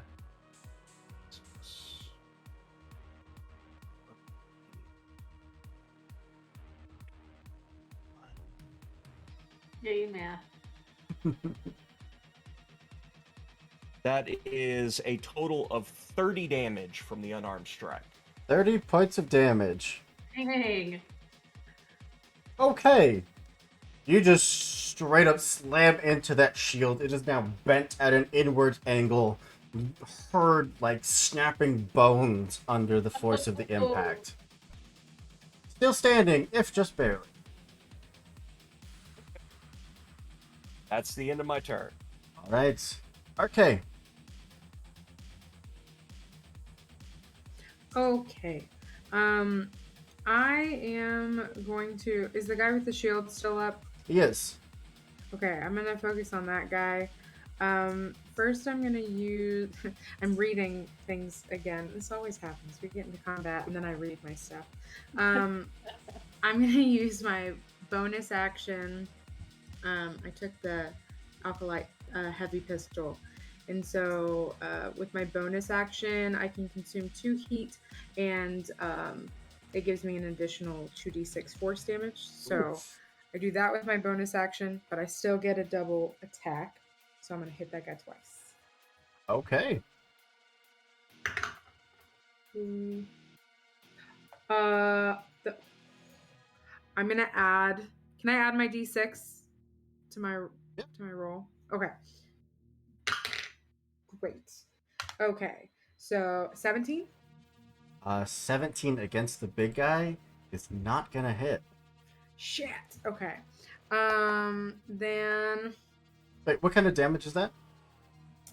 force. Oh, never mind then. Yeah. So Ooh, this guy okay. gets a +2 bonus to AC against bludgeoning, piercing, and slashing. Not force though. Oh, okay. Yay. So that's one. And then I'm going to do another one against him. And that's 12. Well, it's not gonna hit, but the first one does. Okay. Woohoo. So that's 2d6. Oh, wait. Sorry. I was doing the wrong thing. The first one was more. The second one was 15. 15 is unfortunately gonna just miss. Okay, that's fine. So, I forgot my negative is on damage. 4. Did you add the damage for your bonus action? Yes. Okay. Sadly, I did. I got a 1 on one of them. Still chipping away. Anything else? And then I'll just like turn back around, back around behind the Mako. Okay. That brings us to Rayla. Cool, cool. So, is Veltex, is she within 5 feet of that shield guy? Yeah, they're right up. Cool, cool. I'm going to attack with my machine gun, my M12 Locust, and that. Where's my D20? Nope, that's not a D20. It's D20. That is 24 to hit. Yep. Cool. And then I'm going to use sneak attack on this guy because he is 5 feet within one of my allies. So that'll be a 3d4. Oops, where's my d4? There you are. 1. 2. 5. 9. 11, 12, and then to that 12 I add 5d6. I like 11th level. This is nice. These numbers are ridiculous and beautiful. So you're sitting there laughing, Hoop. I completely forgot to even do my extra attack. Oh, Roll it. 17, and then just for funsies, I'm gonna roll again and use my 1d6. 22. 22 damage on top of that 12 damage. Veltex, what's your second unarmed attack look like? That 22 to hit. Yep. And that would be 12 more damage. Yeah, the damage would not matter as you slam into this shield, bring back the fist, and just punch through the shield, pulling the fist back. That nice little dinner plate opening is just perfect for SMG fire that just circles the target, cutting straight through, and the shield guy drops. Heck yeah. Teamwork. It's the dream work. Rayla, anything else? Nope. That was my action. I don't really need to do any bonus actions. And how far away are the other two? From you, probably 25 feet. Oh, okay. I'm staying where I am then. Okay. I'm cool. She's doing a little like hop and dance because she's super excited about how well they're doing. It's like, yay! Well, Veltex, a pair of claymores are about to open fire onto you. Absolutely. First one is a natural 20. Second That I one can't get out of. is a 12 total. Okay. So I need my d8s. No. Just no. 5, 8, 14, double to 28, 29, 30 total points of piercing damage. Okay. Let me double check. I will go ahead and spend the last of my barrier ticks.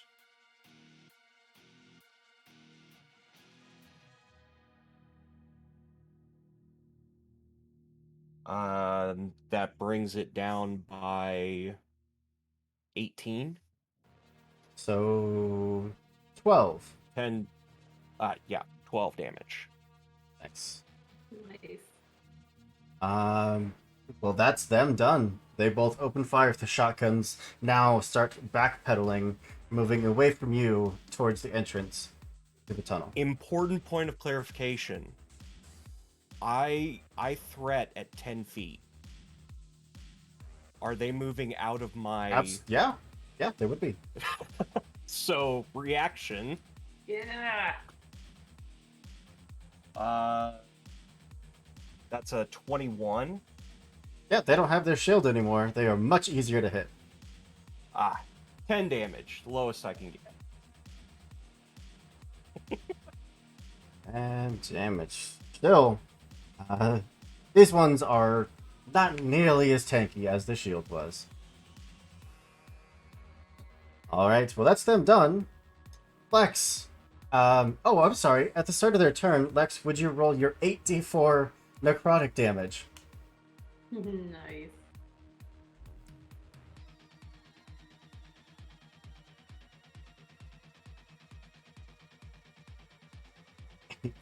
Eight d4.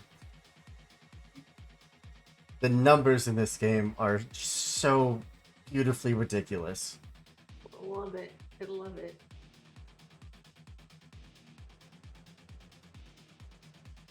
I am getting ready to roll it now. I just had to refine the spell because I accidentally closed the tab. Oh no. No worries. The warp cloud, correct? Yes. 8d4, okay. 17. 17. That brings you down to that. Brings you down to that. Gotcha. Reality is just starting to tear apart their armor as they are now backing up. One of them gets clipped by Veltax, and they have started a retreat back towards the tunnel. Lex, it is your turn. Okay. Well, they don't look like they're having a very good time right now, are they? No, Veltax, you would be out of it. You're fine. Let me see. That's too close. Where's Summon Black Hole? That would be perfect. anything that's like concentration either. So I am going to. I don't think I can. There's a cantrip I want to use, but it says that I can create more than one beam at other levels. What's it called? It's Phase Disruptor. Phase Disruptor. It's, 2 beams at type- 5th, 3 beams at 11th. So yeah, you have 3 beams. Okay. Well, I'm going to focus the energy of my barrier into a high-powered beam at a target creature or object within range. Remove 1 barrier tick and make a range power attack on that target. Do I have to have a barrier up for that first? You do. Oh, Barrier is a bonus action, though, isn't it? yeah. It is. Yeah, bonus action to throw up 3 barrier ticks. Okay, so I'm going to And bonus action my. Do I have to do all 3? it gives you 3, but you can do that 4 times per short rest. Okay, I'm going to do my barrier ticks then, and then I'm going to use that to attack. The phases, yeah. And I'm going to roll that attack. Please roll. No. 12. 12 is not gonna hit. Nope, that doesn't hit. But you have 2 more. Okay. 19. Yeah, definitely. Okay. And the last one is 13. 13 misses, just barely. So the 19 hits, I'm going to roll at least that damage, which is 10. Points. That one is severely hurt, just getting skewered Okay. by a beam of energy. And there's one more thing because of that. With Warp Cloud, never mind. Because I don't think. Well, no, because when I did Warp Cloud, they were primed. And it says when a prime creature is hit with a power or ability that detonates, the prime condition explodes, resulting in one of the following effects. And the creature is prime necrotic because of the Warp Cloud. And that is 1d12 necrotic damage and must succeed on a DC 13 Constitution saving throw or become stunned. Okay. So I need to roll a d12. That's an 8. Yeah, that's an 8. That's gonna fail. Okay, so they're stunned, and okay, I don't see how to roll a single dice on here, so I'm just going to find a d12 and roll that. Poor guy. I just Not the best day. No. 7. 7. Not quite going to take him out, but damn close. Oh, Well, he shouldn't have come to work today. He is also now stunned, just standing there as his companion has continued to backtrack away. Montag. They've now retreated back to the 30 feet that they started at. No. You're not going anywhere. Engineer has this wonderful ability called Overload, yes.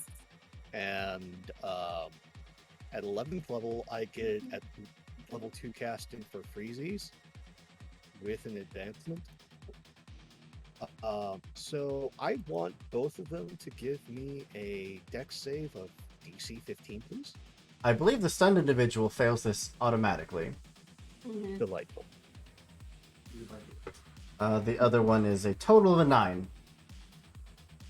Okay, they both fail. Ooh, that's nice.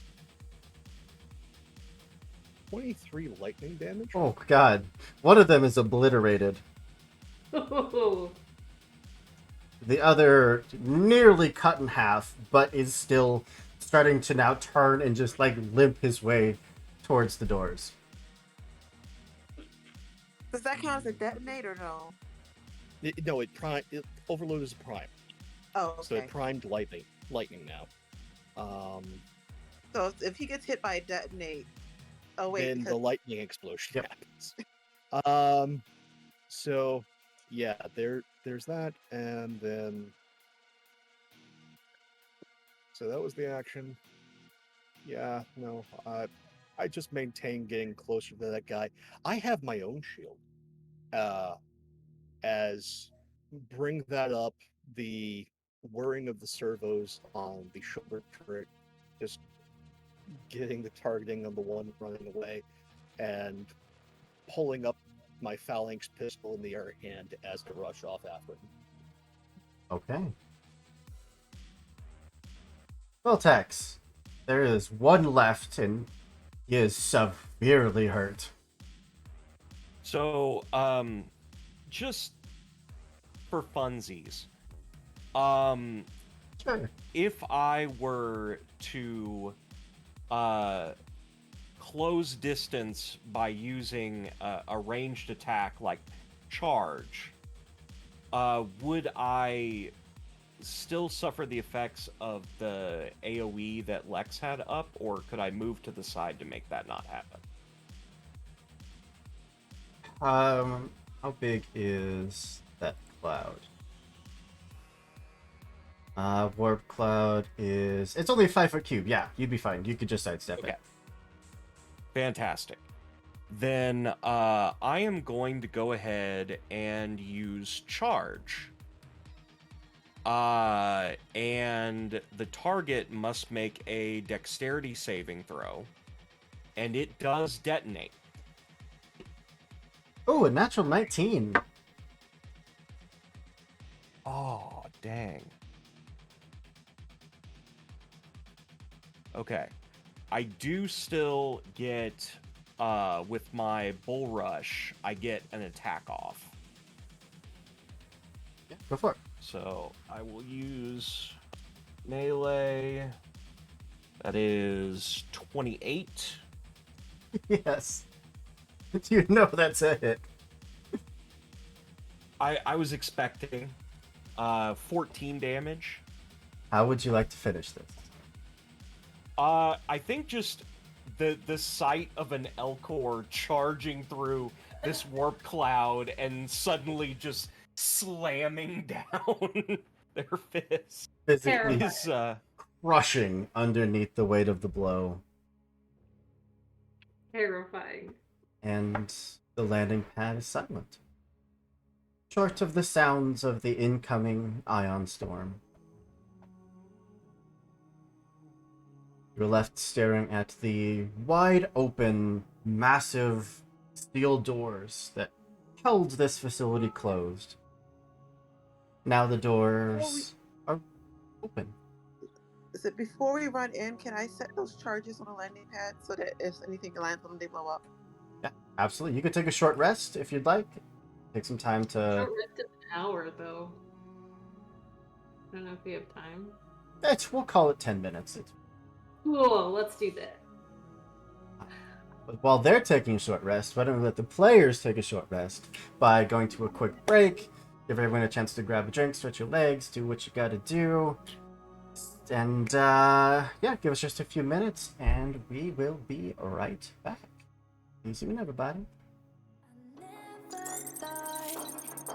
You would take over my mind, 'cause I've been... And welcome back. We did that at the same time. Where we left off, you had taken some time to catch your breath, patch what little wounds that you may have sustained, and rig this landing pad to explode.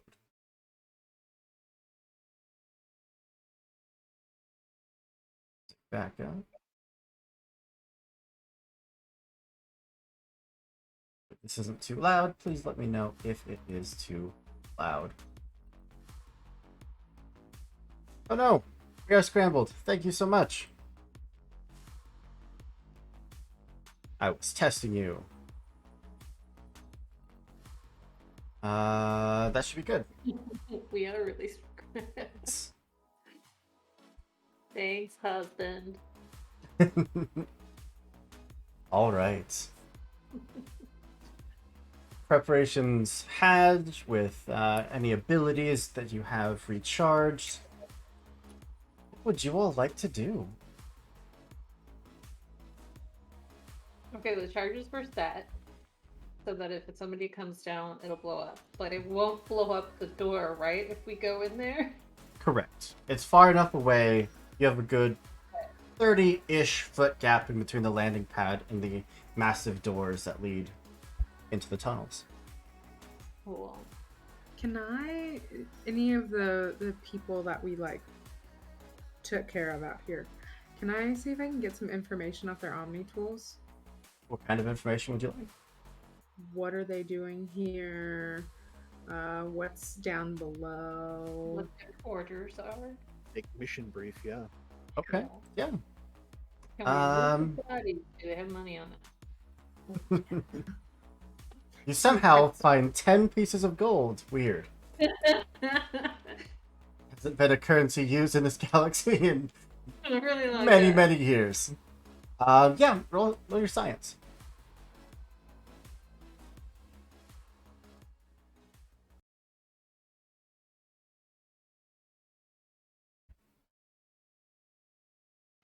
Dirty 20. Nice. You pick up at least the last bit of communication that this squad had amongst each other. You hear talk of the planet, of the drop, a lot of idle chatter. You hear a conversation between them all that almost sounds like they're making a betting pool of, no, you got it all wrong. Shepard's a woman, clearly. No, what are you talking about? Shepard is a man. Have you seen the VODs? You're insane. And it is just like an hour-long conversation about how no one can agree what Commander Shepard looks like, even their gender. They're just none of it. It's like, Shepard's a woman. I have the Shepard VI installed in my suit so that I can talk to her at any point. But they also talk about going planet side, how they're there to recover data, to recover her, and that nothing else, there are no mission priorities above covering her intact.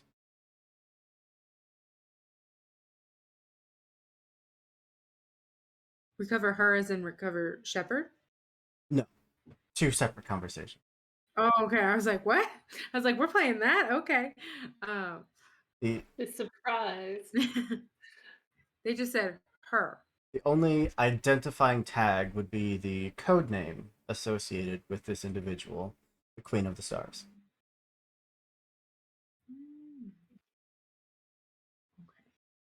Mm. Okay. Go. Excuse me. Has anyone heard of Queen of the Stars? And she'll also do like her little as she asks, she'll also see if she knows like recognizes that name as well.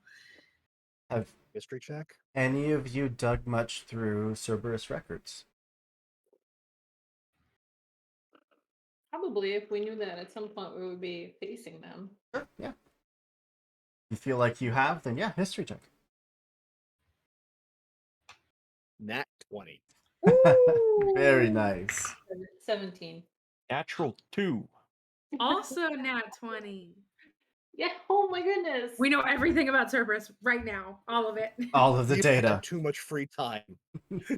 Yeah, we've been reading a lot during this whole ship ride.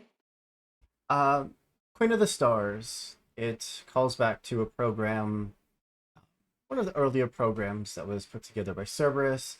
It was meant to be an all-encompassing AI, a central point of contact that they could use to control entire fleets of ships, to navigate entire planet's worth of defense forces, all to from one singular point, so that basically one computerized individual could make billions of calculations all within nanoseconds and use that to control a galactic wide battle.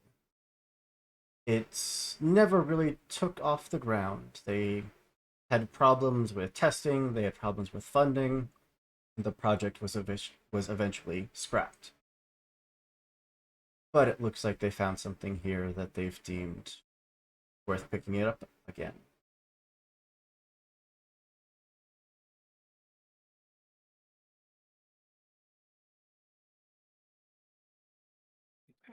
Probably something important.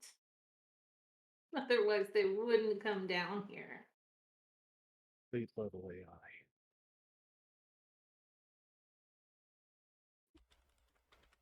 Mass calculation. RK, you said you felt an AI down here? It was like an echo of one that was put on loop, just asking for ship signals, just waiting for the whatever crew worked here to return. And it just felt like a routine one, not like anything. True AI or a VI? There's a big difference. I'm guessing AI.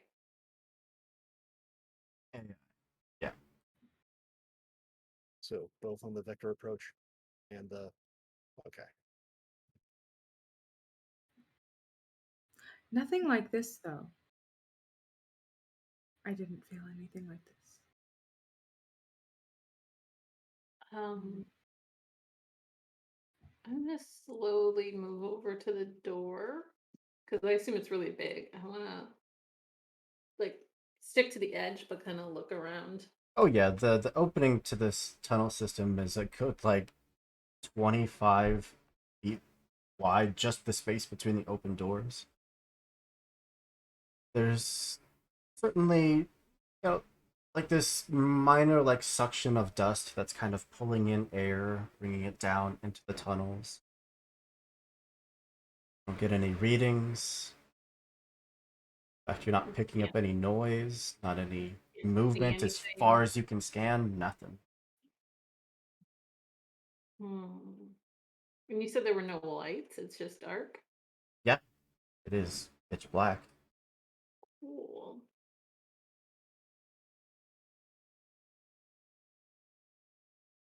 I want to start investigating by the doors. Like, are there any security alarms or like override the places I could override stuff? Any security this place may have had, probably fried out. Can't hack anything. And Cerberus has already just bulled their way through. They've cut through any minor security inconveniences. They are just absolutely storming through. They also had to like brute force their way in. They didn't Yeah. have any of the okay. Cool. Well, should we go down here? First, I'd want to make a quick scientific assessment.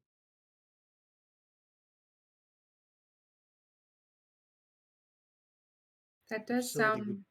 would- Go ahead. The facility's underground, so it'll be shielded. So the most vulnerable point for transporting her would be here at the deck. If we could somehow engineer a remote EMP, we could absolutely fry whatever she's on mass, and threat is eliminated. If it's an EMP though, what about RK? Again, remote. That's why I said remote. Okay. Okay. I mean, do we have the ability? Do we have? I feel like Rayla would know this, but Nikki does not. Yeah, I mean, do any of you have the capabilities? Massive remote EMP bomb? I have access to shuttles, electronics, engineering, and science. Yeah, if it's engineering, I could help out. Sure. The two of you would like to work together? Yeah. Honestly, I will take an engineering and a science role from both of you. Okay. I'm very good at investigation. That's Eng- like my big thing. I'm going to use a quick guidance, Let me see if giving I have- both Arkai and myself a d6. Okay. Ooh, nice. Okay, engineering. Matter of factly, I am here for quips and combat. And you are very good at both, Veltec.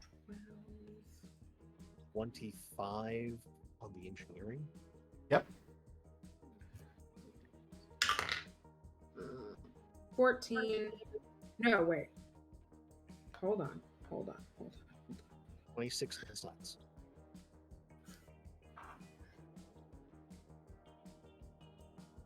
Oh. Wait. Yeah, 20, 22, 24. 24 for the engineering. God, math. I need to go back to school. And then.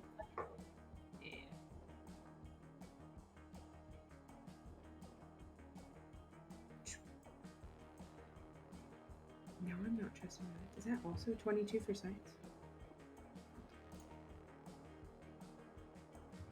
I have too many. I'm not used to dealing with this big of modifiers, honestly. We're so spoiled by virtual tabletops, which just push button, get results. Right? It is 22. I wasn't trusting that. So 24 for engineering, 22 for science. You both blew Didn't trust me on math scale. DC 20 out of the water. No problem. Ooh. Yeah. I mean, the further away you get, the less reliable your detonation is going to be, but you could still probably minimum be 300 feet and still have a guaranteed detonation.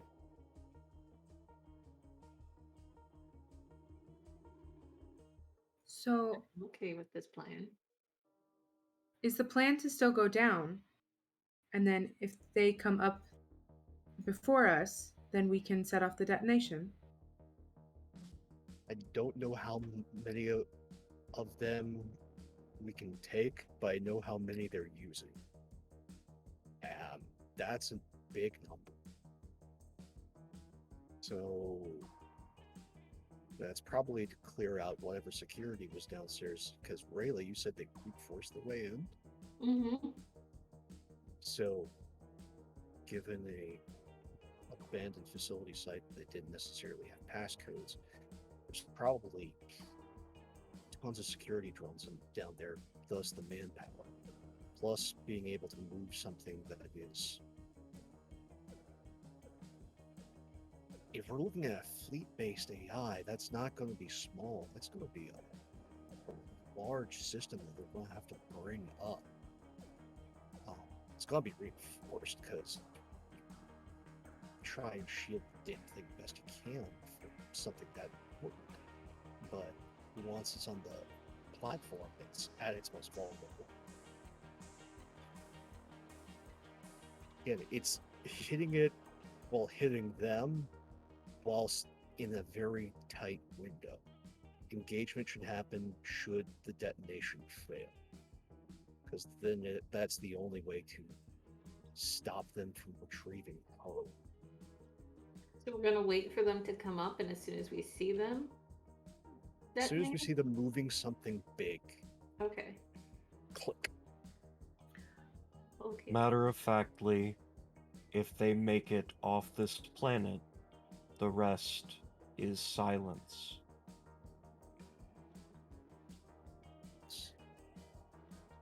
Is there a way, and this might not be possible, can I somehow scan to see like how far down it goes? Like, Yeah. I know it was okay. Like, and maybe this might be asking too much. Like, if I could get like a kind of, I don't know, like blueprint of like chambers and stuff. At least how far down it goes. If I could get a blueprint, that's great. If you But- could get to a working terminal, absolutely. Okay. Otherwise, a preliminary scan would send this tunnel a good 150-ish feet at a downwards incline, it would reveal a fairly large cavern, and then an elevator system that goes down even further. And I didn't see, when I was in there, I didn't see any panels or anything. Yeah, it looks really, really old. Like whatever controls there were or anything, it just looks super old. And I didn't see anything to hack into either.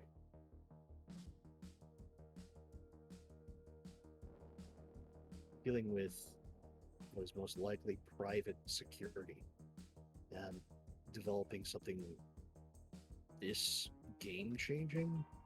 Yeah, no, there's a reason why there's a simple AI, not VI up top if you're doing the security systems, and then multiple ways down to the facility. I wonder they had to send so many.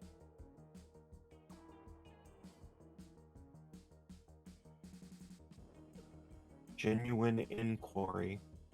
Would we be better off trying to detonate the tunnels en masse?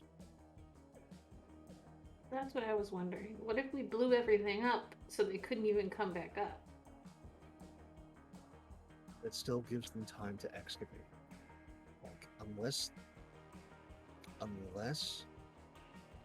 we're going to interdict this planet, I don't think even the Alliance has the forces to properly occupy. We need to kill her. The only problem I see with this is what if they stand down there for days and we're just sitting here out in the open? If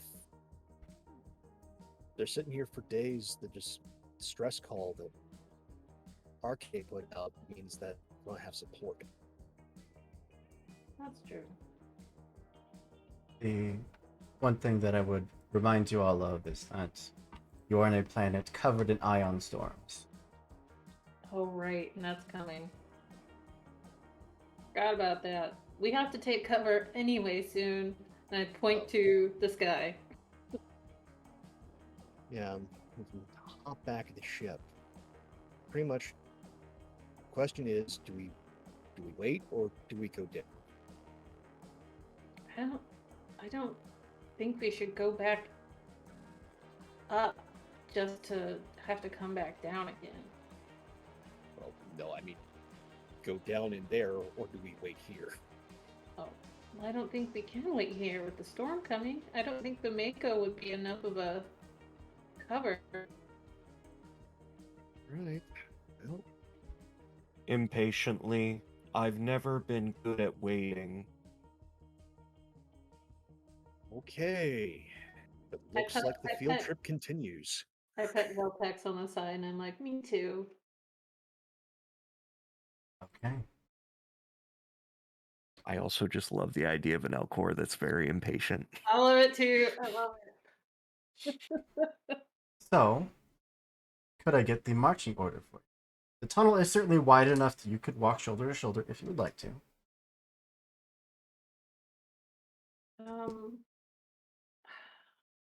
Can I, like, as we're walking, can I do investigation and look for like traps or Absolutely, yeah. security things and stuff so I can like slip forward and scout?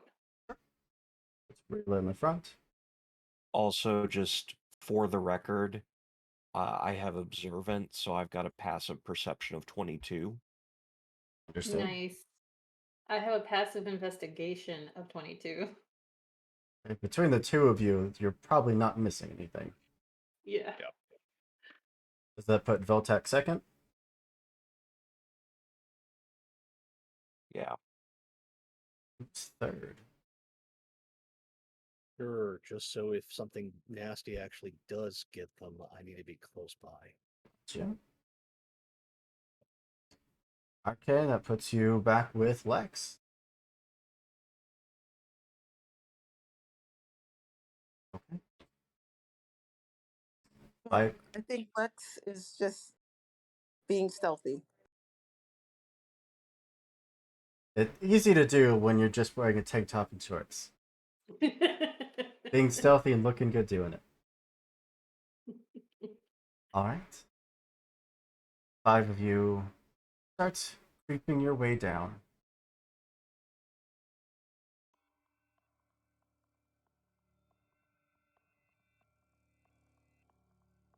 Every step just echoing out.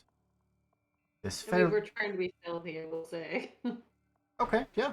Make stealth checks, please.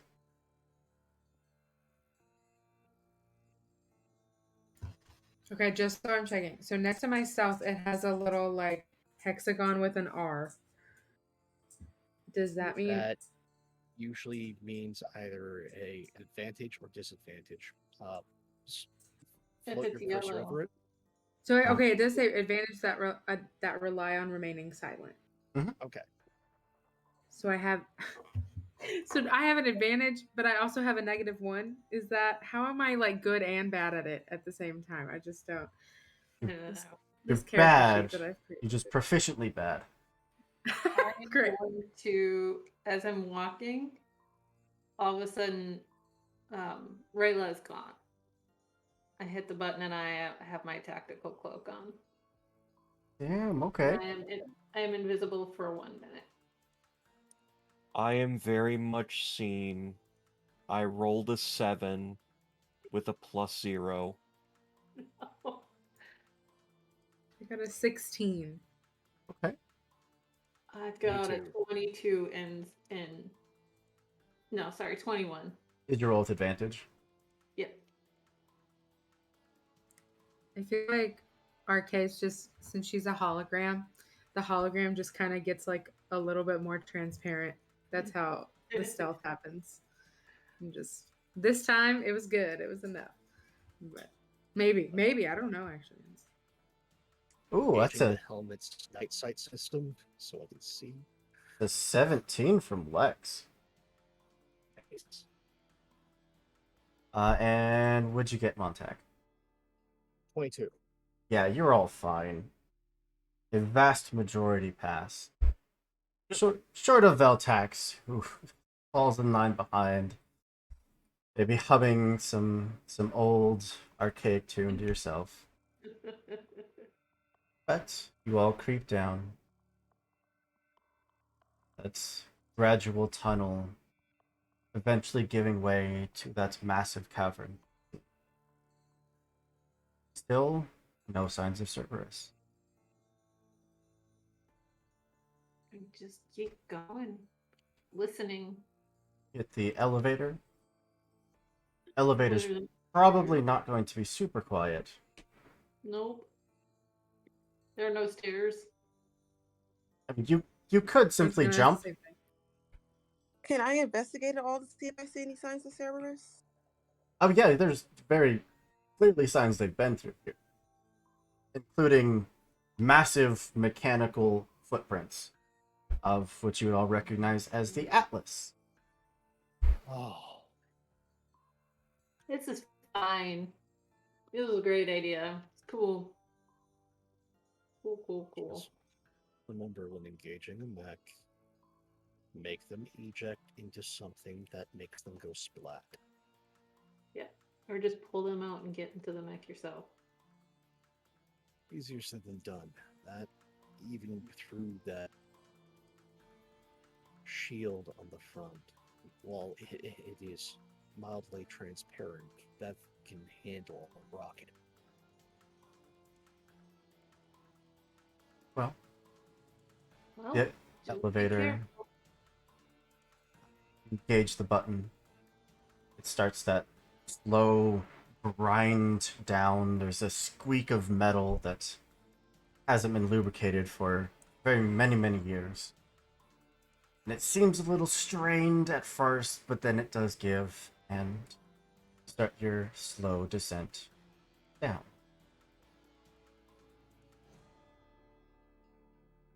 It's a couple minutes of an elevator ride down. Man, this thing is deep. Pure silence, pure darkness, short of any lights that you have on you. and the wall to your south opens up as it hits this enormous cavern, and you can see an entire facility built underground. There's small transportation vehicles kind of scattered around outside. The vast majority of the structure is interconnected through hallways, through tunnels, through these long, like, tram systems that kind of go from edge to edge of the facility. And sitting there at the very base of the elevator, which you had just spotted from their footprints, a trio Great. of Atlas security mechs Three stands of them? positioned facing the elevator, their lights just cast against the wall. This is fine. Alright, well, my tactical cloak would have shut down, but as soon as I had seen them as we were looking down, I put it right back up.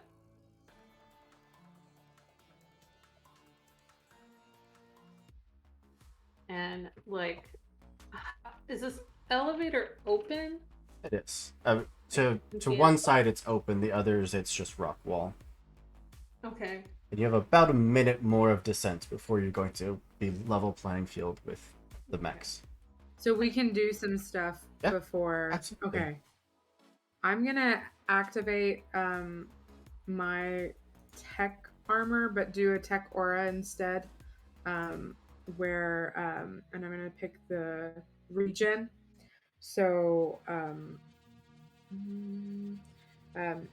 my power casting will kind of like every turn I get that much back on my shields. So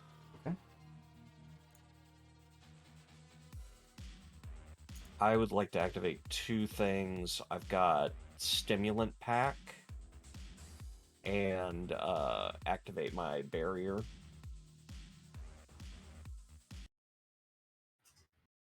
Okay.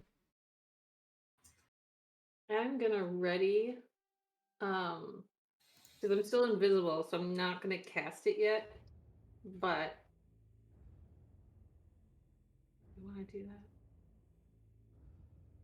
No, not yet. Never mind. I'm just gonna get ready with my gun. Anyone else? Yeah. Okay. BEC field level 3. Getting those temporary hit points now. Then let's see here. Yeah, we need to do that.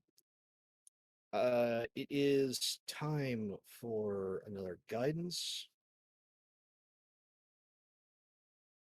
Given that to Lex, Arkai, Rayla. You each get a d6. Yay! Thank you. And lastly, just as we're about to make bottom, throwing out a recon mine. Oh. Okay. What does that do? Let's. I can remote detonate it, but that's not the reason to deploy it. What the reason to deploy it is while they're within the AoE, their AC is treated as one less. Nice. Well, I have a question. yeah. How far apart are these mechs? There's about a 15-foot gap between one to the next. Okay. Cool. All right. And I'm 15 gonna- feet between them. Yeah. So the far left one to the middle one is 15 feet, and the middle one to the right one is. Cool. The only light at the base of the elevator, other than the soft red glow coming from the machinery, is the headlamps coming from the Atlases themselves. So unless you have a way of casting light, they are going to be a little harder to hit than if they were illuminated. I have dark vision. Put things in some perspective with the recon mine. Yay, the video game. It's the little disc that all of a sudden makes everything have a Virtual Boy outline. Oof, very cool. Okay. So The atlases, if they're within 35 feet of the mine, Yeah. have a red outline. That's why they have a -1 to their AC. You just hurl That's out the rude. mine as that elevator. Can I go ahead and cast biotic orbs so that I have those? Absolutely. Okay. That I'm gonna ready salvo. elevator finally it passes by a thick steel wall that base of this massive elevator shaft. The moment it breaks past it and that opening clears, I'm gonna throw us all into initiative. Yes. Okay. I already did it. I already did it. Then. So I rolled. Yeah, since we had enough time to prepare, do we get to, before we get into initiative numbers, do we get a chance to release shit? Or not, because they know we're coming? It would be very difficult for you to get the jump on them with the fact that you're in a giant squeaking elevator. Yeah, I figured I'd ask. So Okay, I rolled the worst I possibly could for initiative. 20 to a 25. 20. 20. What is my Me initiative? from Montag. 15 to 20? 16. 16. 10 to 15. 12.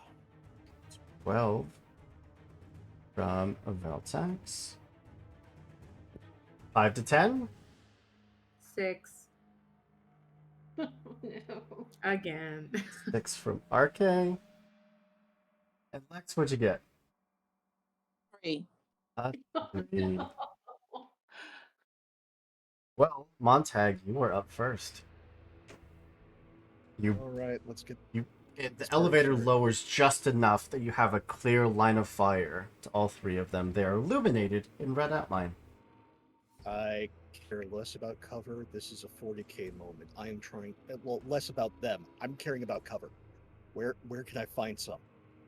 A majority of the base of this elevator is just like thick steel beams, kind of spider webbing across each other. I would say that as long as you're in the elevator actively seeking cover, you'd be fine. Is Okay. there like a gate, like even waist high on this? It's like a Elevator? chain link, like slide down door, but Okay.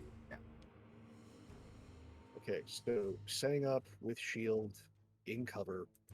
And how far away are they? from the entrance here, probably 40 feet. 40 feet. Cool. We're going to do a level 3 overload. Okay. I need a DC 15 dex save from each of them. They auto fail. Okay. So this is lightning damage. Do they have vulnerability? That is a fantastic thing that I should be looking at.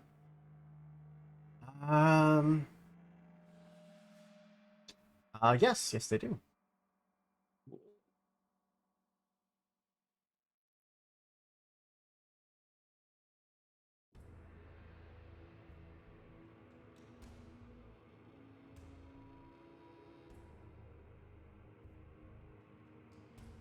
$33 doubled is 66.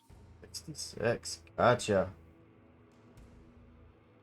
The just wide arcing storm of electricity washes over them. They make That's absolutely make absolutely no motion move.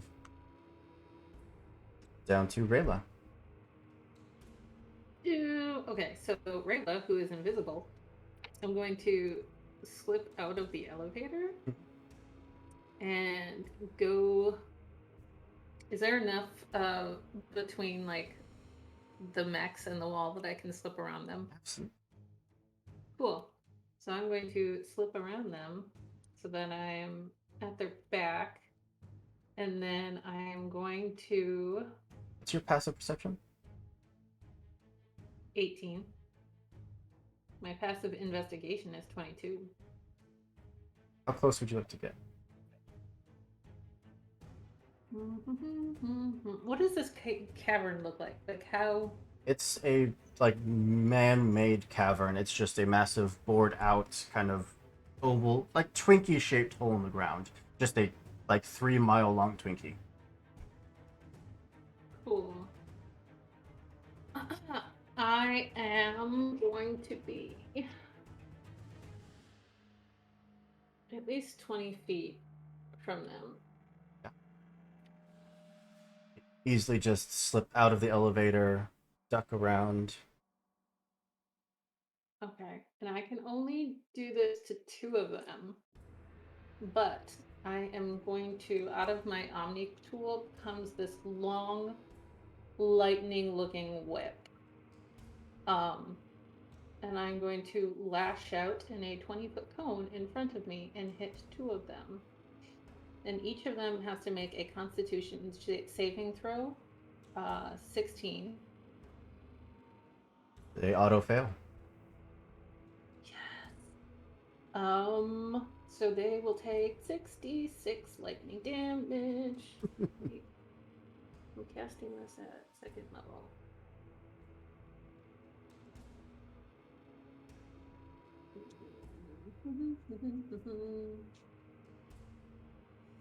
Yeah, no, Is, it's does that detonate by any chance?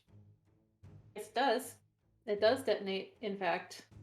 Okay, they'll detonate that one for 5d4 electrical damage, and each individual, sorry about this, within, let's see here, 12-foot radius takes 5d4 damage. Rayla's at 20 feet.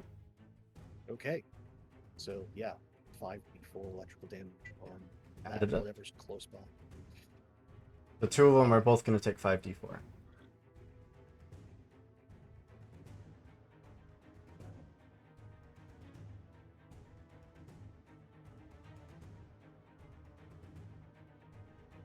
Ooh, 22 lightning damage. Ooh. Is that including the d4s? What was that? So they explode in detonate. 5d4. Okay, I thought. Oh, I okay. can get that. So Yeah.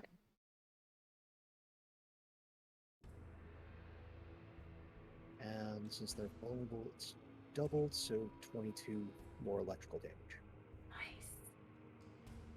Nice. Yeah. Nice. Massive stack of damage already onto at least 2 of them. Heck yeah. Anything else? I am going to. Where the heck is it? I am once again, as a bonus action, I'm going to activate my tactical cloak, and then Invisible. I'm going to move away from where I was. I think So your that I'm movement, your entirety of your movement is probably to get to that point. Okay. Then if I don't have any movement, I will just activate my tactical cloak. Gotcha. If Nope. I have any extra movement, I will just sidestep one way or another, just so I'm not in the exact same. Just start spot. doing this back and forth. Yeah. Veltax. Accordion dance. Okay. So, we're about 40 feet away from them. Mm-hmm. Okay. So, I'm going to move up 15 feet. And then I'm going to use Havoc Strike. Okay. Propulsion jets built into my leg armor spring me 25 feet forward. And I strike in a 10-foot radius around me. I'm hoping I can hit 2 of them. Land in between With them, that. yeah. Yeah. And this is it. The casting time is attack.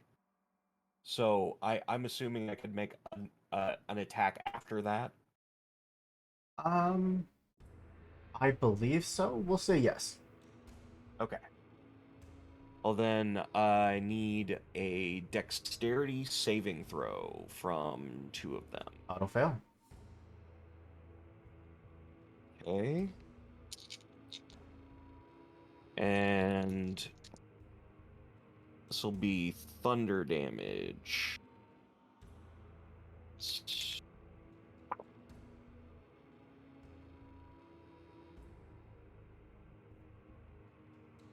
33 thunder damage.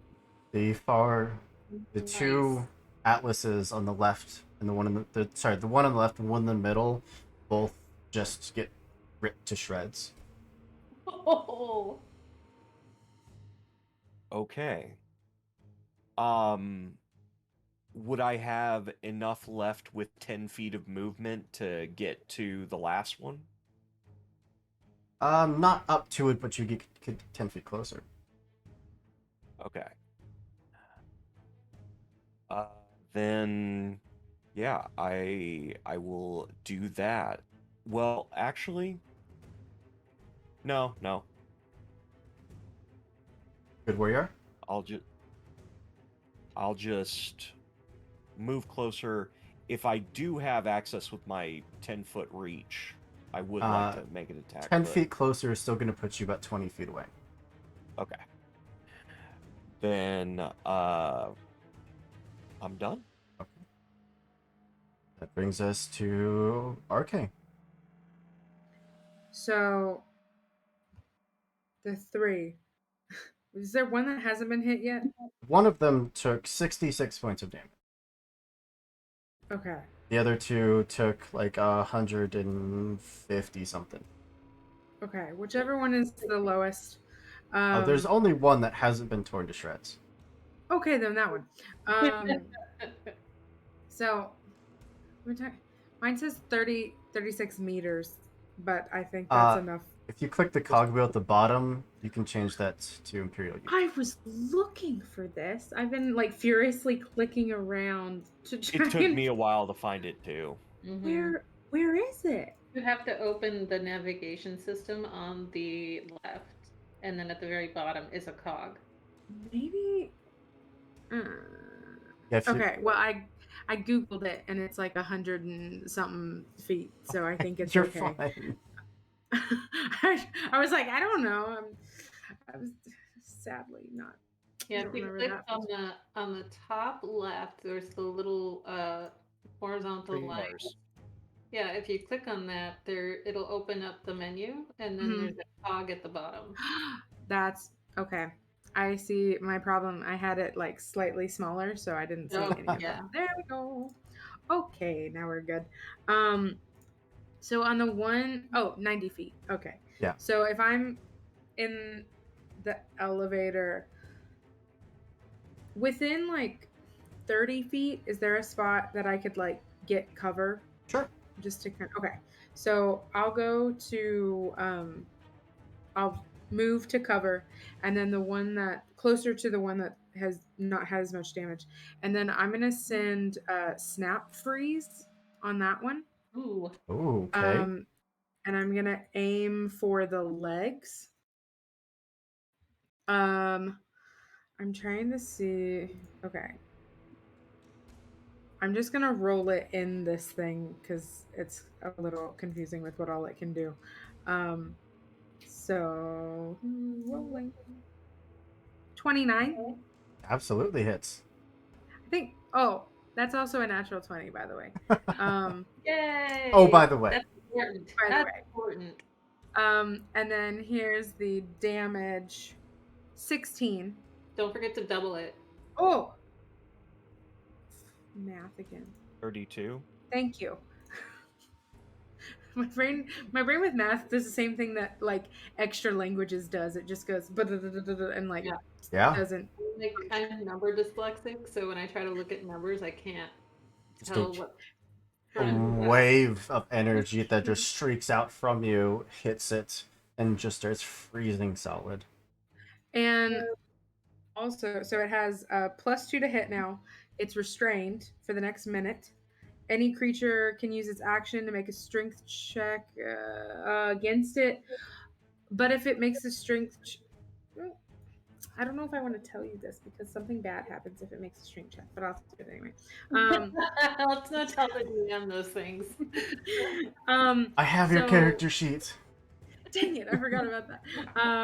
So yeah, if it makes a strength check against it on a success, it's free, but it suffers another 64 bludgeoning damage. But I also have brittle freeze, which means a critical success on the strength check completely shatters the affected creature's appendage. If it's legs, it falls prone and loses half of its remaining hit points. So please, please roll a natural 20 on that, please. So I can just. But anyway, Okay.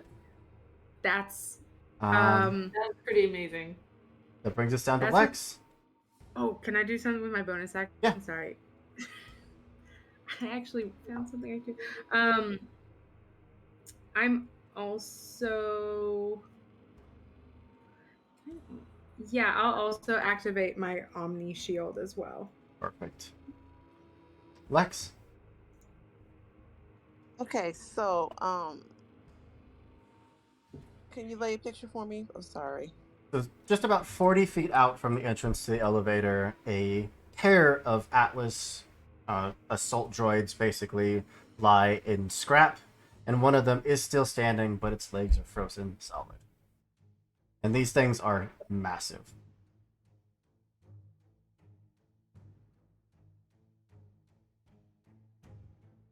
Okay, so clearly the people who created them have some issues they need to work out, but that's not my problem. That's, I feel like they're compensating for something. I think so. What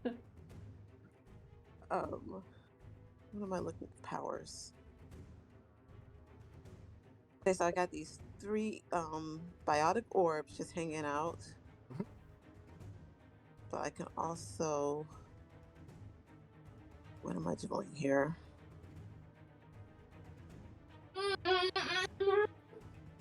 No, I'm not going to waste them on using a power spot, but I am going to. I'm going to do something. You're going to see. Wait, you just wait and see. I am going to. No, that's light up. Can't do that. I imagine that Lex is just like smoking her cigarette while leaning against the elevator, watching everybody do damage, and then it's just like, all right, it comes out of nowhere. Basically, I just don't want to. Her orbs are concentration, so I can't do anything else that has that without dropping it. I don't really want to drop my concentration. Still punch him. I could. I do have the biotic punch. Mm-hmm. Heck yeah.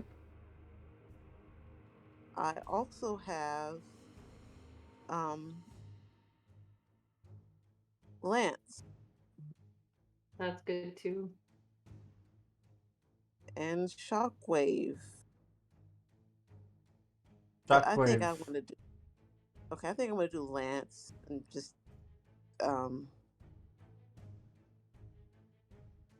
cast it at the 3rd level. 150 feet? Yeah.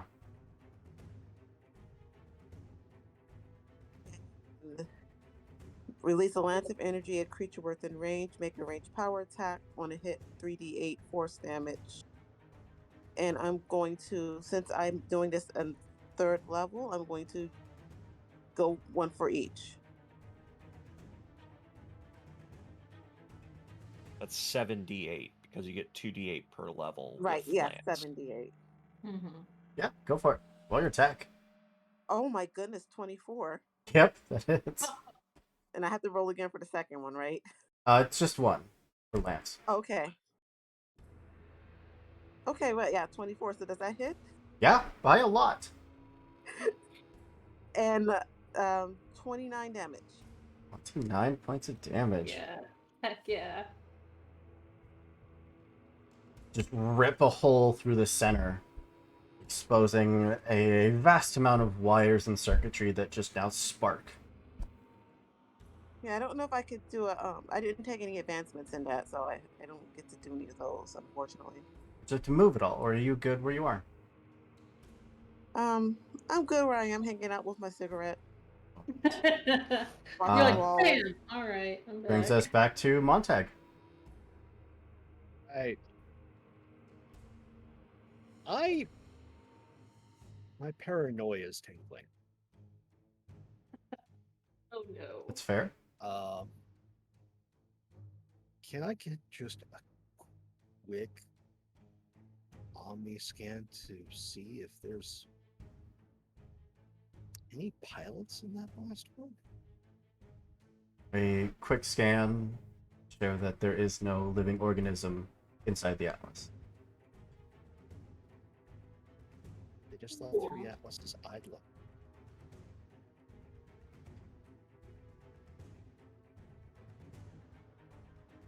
It's empty. He just lets out. Why is it empty? Have they not done damage to us? They didn't even take turns. I didn't even notice that. We've just been attacking these mechs that are There's just sitting here doing no movement. Like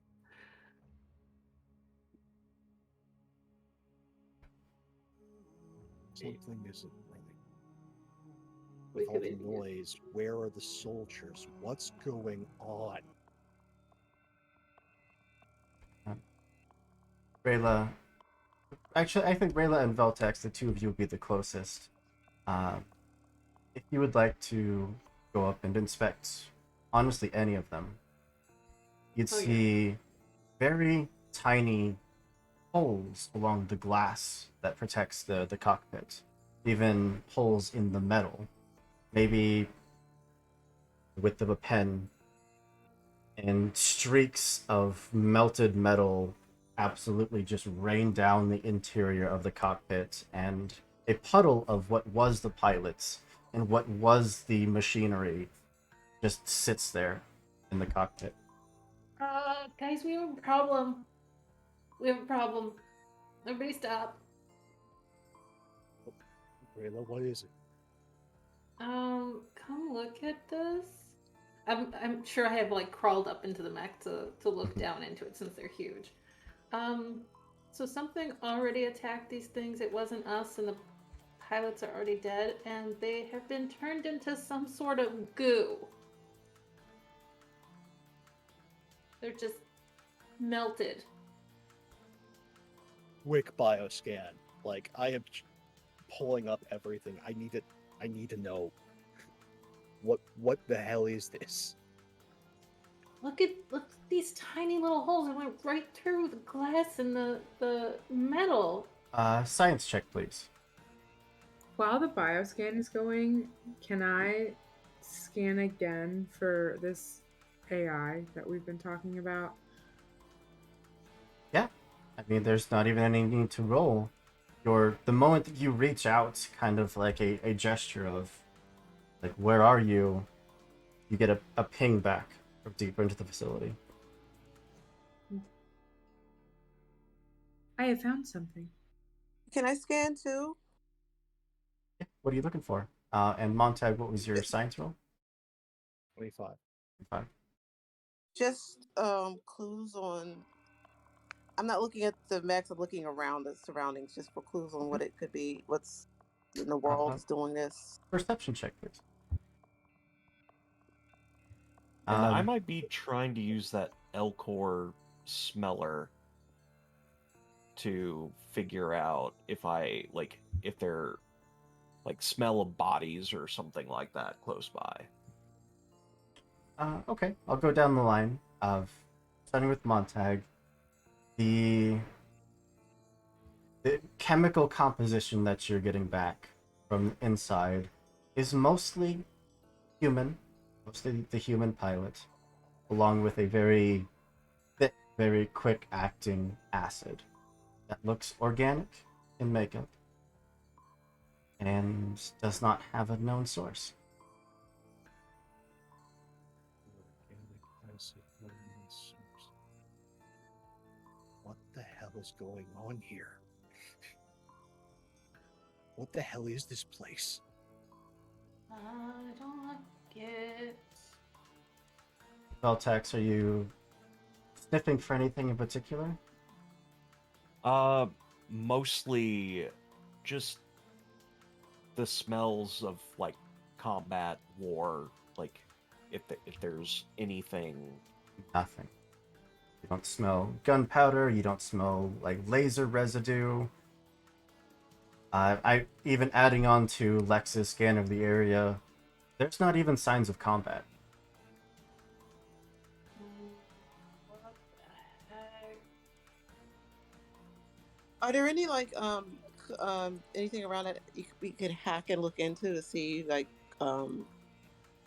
if something came through or somebody typed in liquefy code or something? The liquefied code. If you wanted to get closer to the facility, there's a handful of that looks like active terminals. Oh yes, I would also like to. Since there's a couple of them, I will help and go to other. Yeah. 'Cause I have the hacking tools. When you get within about 10 feet, it comes to life. Whatever exterior doors to this facility are nearby, they click and open with hydraulic hiss. The emergency floodlights come on, almost like a beacon, just leading you into the facility. Okay. Well, now they definitely know we're coming, whoever it is. Yeah, I will. I want to go to one of the terminals and hack into it. No need. Have control. You have full access. Nice.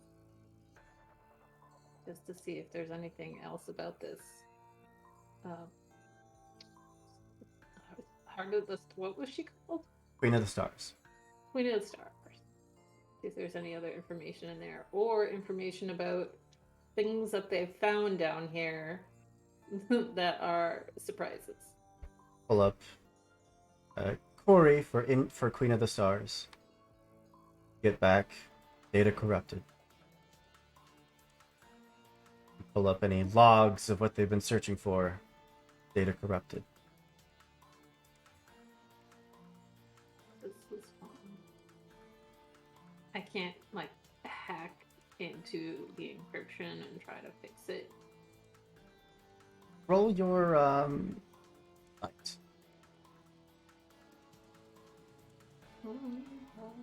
Come on, press those buttons, match those code segments up. You got this. Yeah.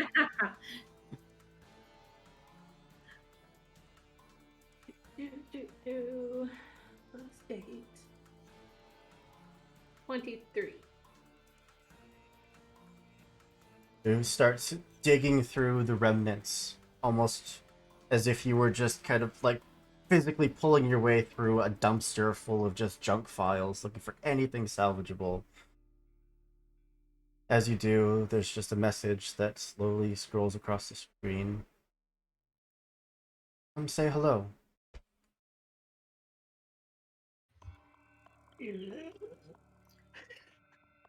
Oh, I didn't hear that at all, but knew exactly what you just said. Agreed. Uh-oh. I did get an unknown signal on my Omni tool. I turn to look at you. Well, she's saying to come say hi. You guys ever watch, some old Hollow vids? I'm getting some awfully strong Resident Evil vibes off of this right now. Can I look up and see if I see any, like, cameras or anything? Yeah, absolutely. Cameras almost all over the place. I will stand there and just wave my hands and say, hello! I'm saying hello. Who are you? And then I look back down at the A terminal. A detailed map of this part of the facility pulls itself up. You see doors opening and closing along the length of it, creating one singular open path through the facility. Oh. Cool. I know how to get to her. Are you a friend? We're not here to hurt you. No response. Nothing. Cool. Alright. Well, we know how to go get her.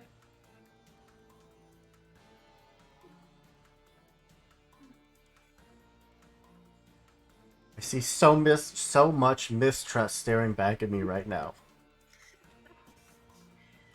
We're like, you know what? Let's just turn around. Let's just go. I think the first plan of just blowing this place up was smart. Can I do any other like scans, like forward, like in the direction, like looking at the map? Just any kind of life form scans at all? Like, is there anything alive in that direction? Oh no. Between I here, think I know the answer, but I just check. between here and your destination, you'd pick up a good 6 or 7 dozen life forms. Oh. There So are can things you? alive. So can you talk to those? Can you talk to whatever this is and tell her that we don't want to cause no trouble? Just let us go. You got plenty of Cerberus people out there to take care of. I look back up at the cameras and I'm like, we can go take care of those Cerberus people for you. Do you want our help? I look back down at the terminal. Yeah, we just want to be cool with whatever did this. Alright, well. Cerberus are bad guys anyway, we might as well go kill them. How many did you say there were? 6 or 7 dozen. Oh. I- It's fine, we can take them. I don't think this is a Force Recon moment. This feels like, do we cut and run, or do we go and see the Red Queen? You know, I think this Red Queen is going to see us if we want to or not. And I feel like if she's also killing Cerberus, maybe she's on our side. I mean, RK is.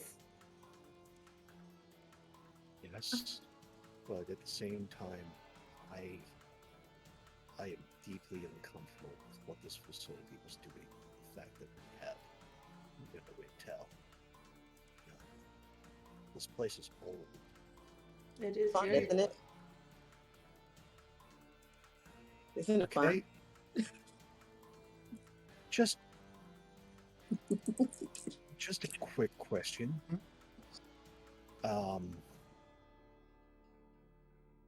You've interfaced with the systems. Can you get me a trademark copyright dates from the records at all? I just have a very nagging hunch about something, and it's making me very uncomfortable.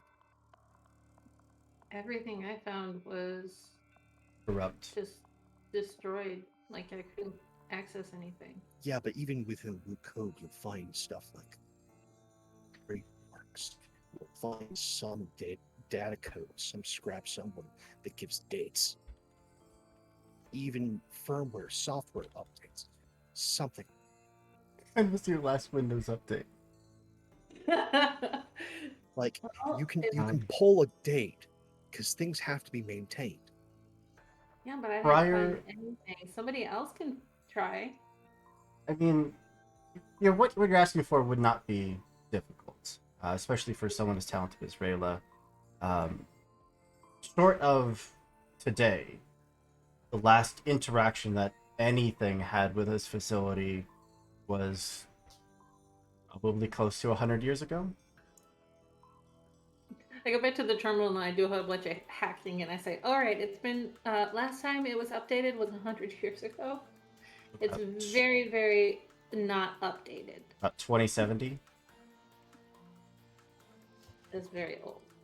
Is there anything like, I don't know, like whenever when you step up to the terminal and it has like a home screen or like some kind of identifier like on the walls, is there anything that tells us like what organization or what company or anything like that, like any logo or something around? No logos. Just Cerberus.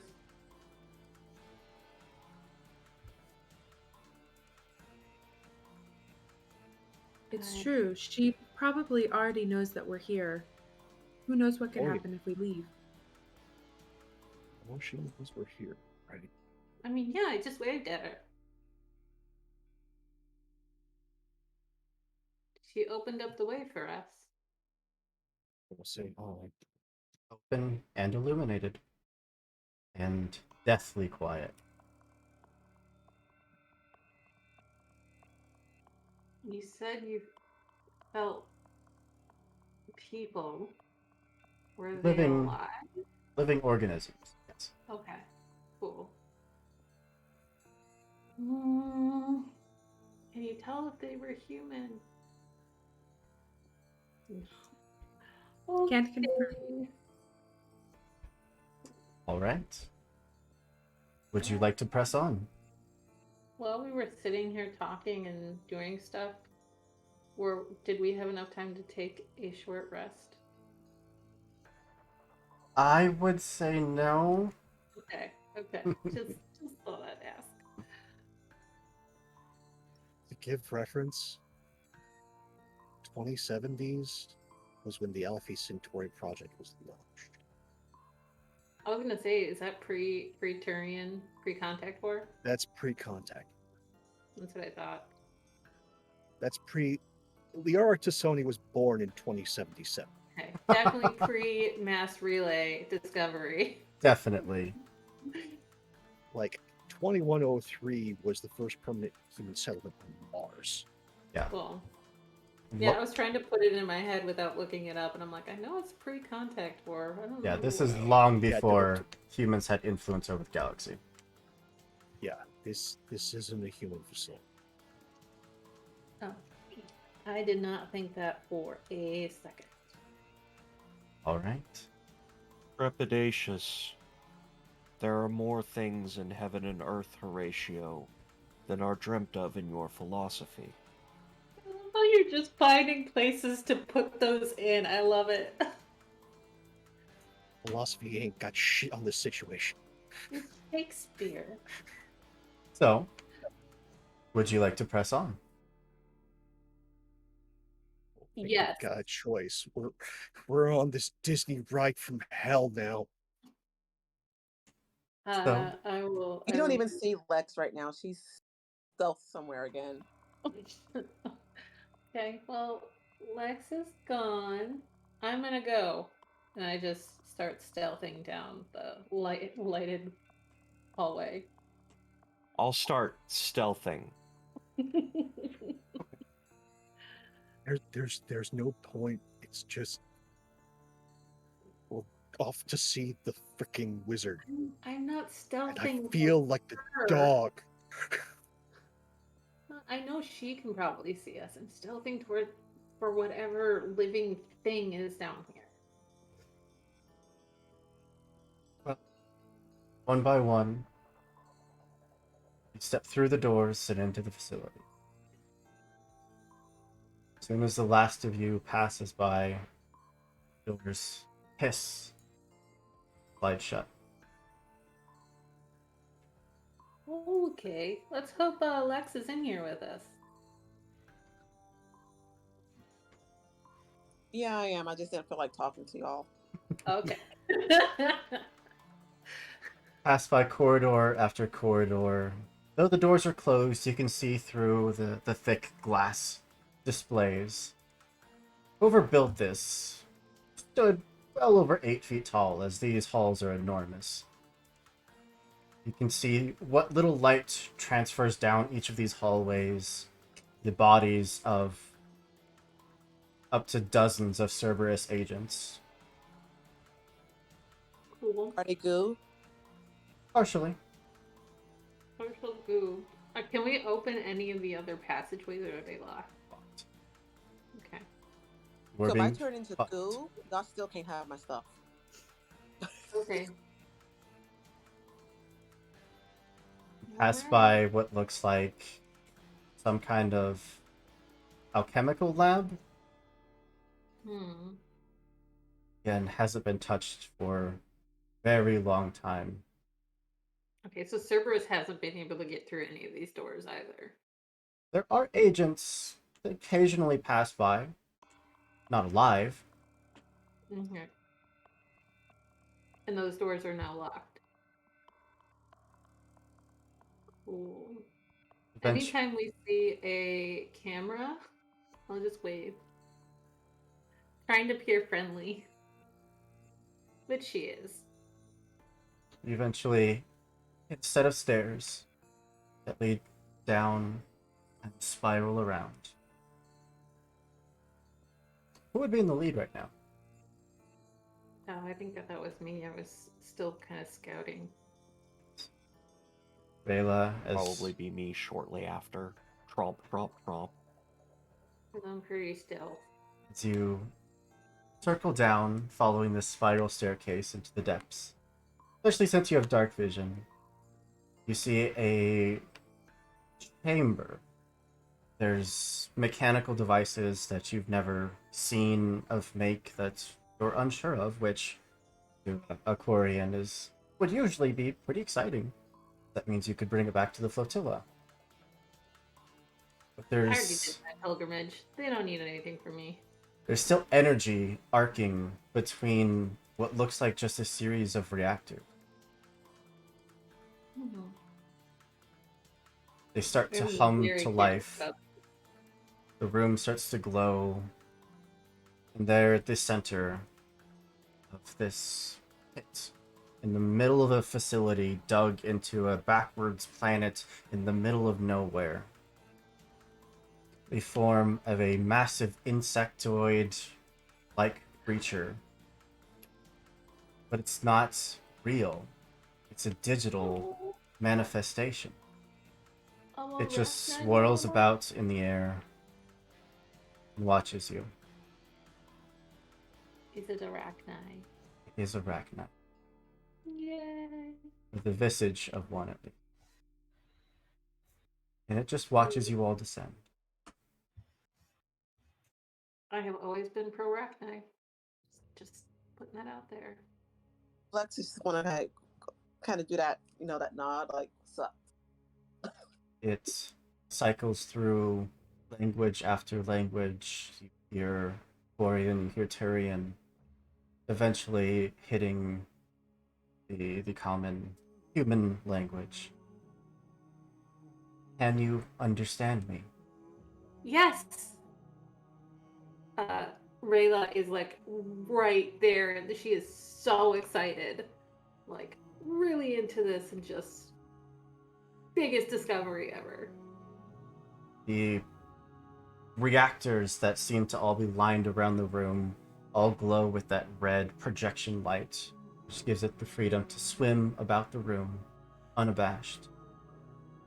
It's up closer to you, passing physically through some of you. You are different. You are not this Cerberus. I assume we all know what Rachni are, right?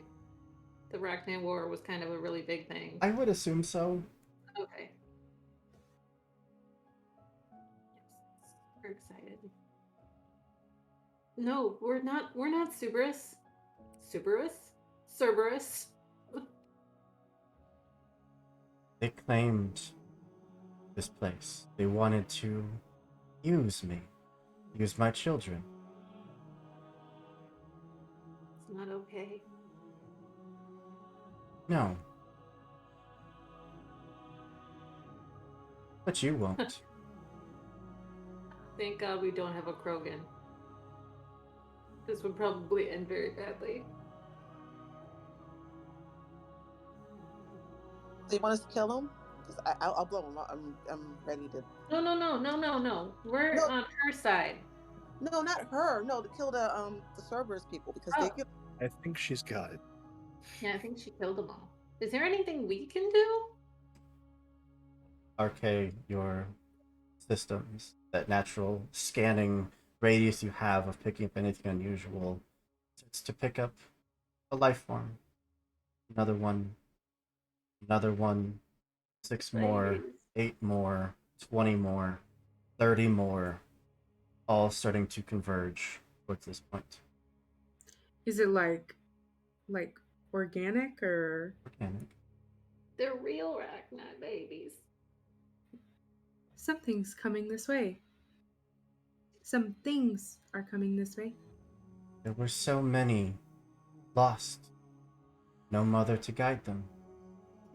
I called them. Are they good or bad?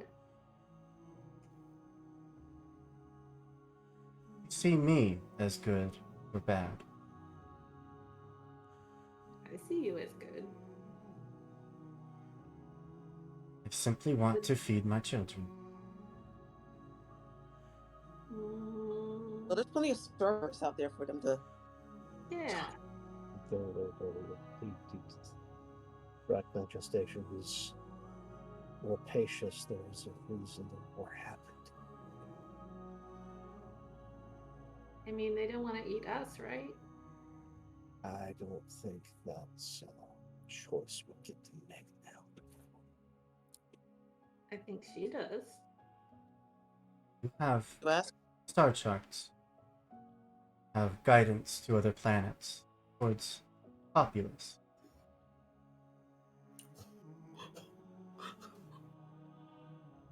Yes. I would like them. Why? Need this.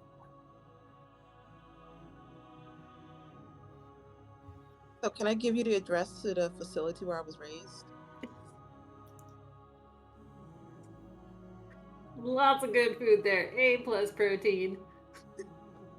There's a tendril of that almost like pure data that this thing seems to be made of that just reaches out to you. Kind of like a spark as it just touches your skin. I will take any and all location.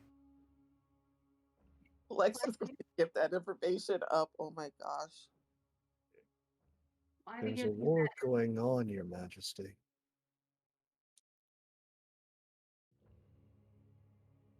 Yes. These reapers. They do not like organics. Then we will consume them. that? Okay, well, here are all of our star charts. Your Majesty, they're very good at co-opting organics. I am not organic. You're But your not, children are. but your children are. For now, I need to show you something. yes. Show me. I want to show her the log of the Reaper conversions on Arachnoid. Okay. I mean, the data is physically consumed by this creature. Like an organic creature consuming sustenance. It is swallowed, digested, and dispersed throughout its being.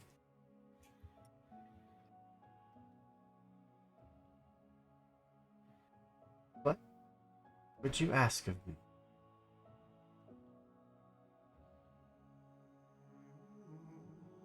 There is a launch that we are trying to work on. To try and save Altons. Your children, the children of other queens. Life has moved up. I ask your help. And in exchange, In exchange, we will find you planets, systems that your children can live, be a part of, integrate. This is acceptable. life.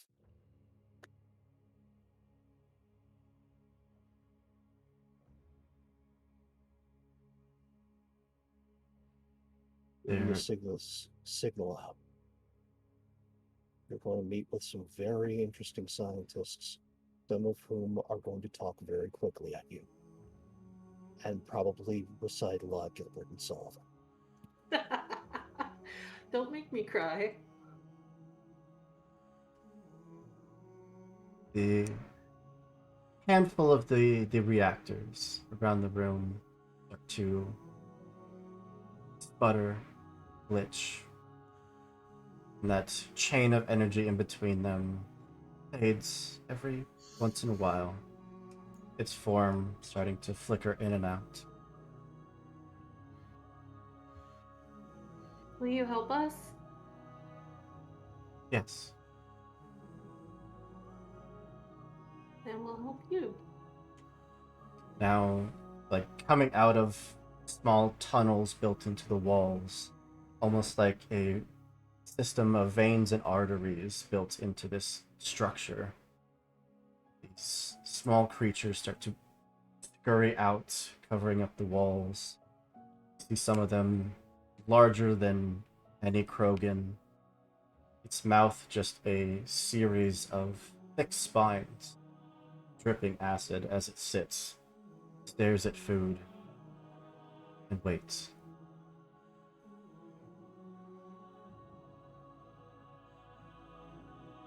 These Cerberus,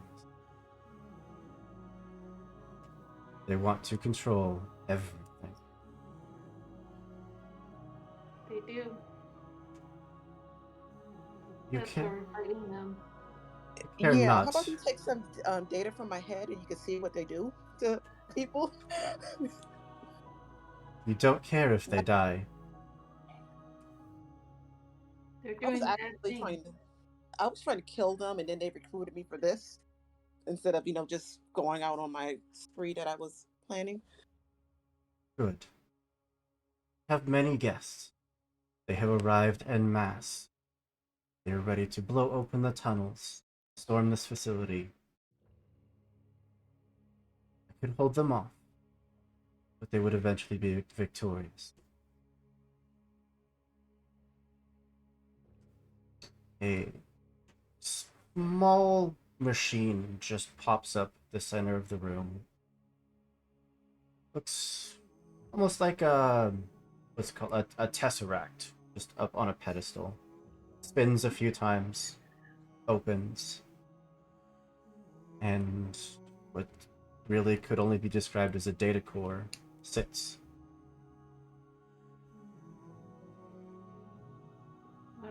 I'll quickly go over there and grab it, 'cause I'm probably the closest. Take this. Give it to your scientists.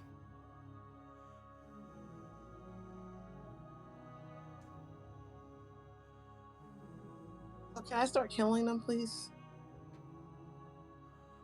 I That really need. red light continues to flicker out as more and more of those generators die. You can hold them off while we get out. This Yes, is the part where you run.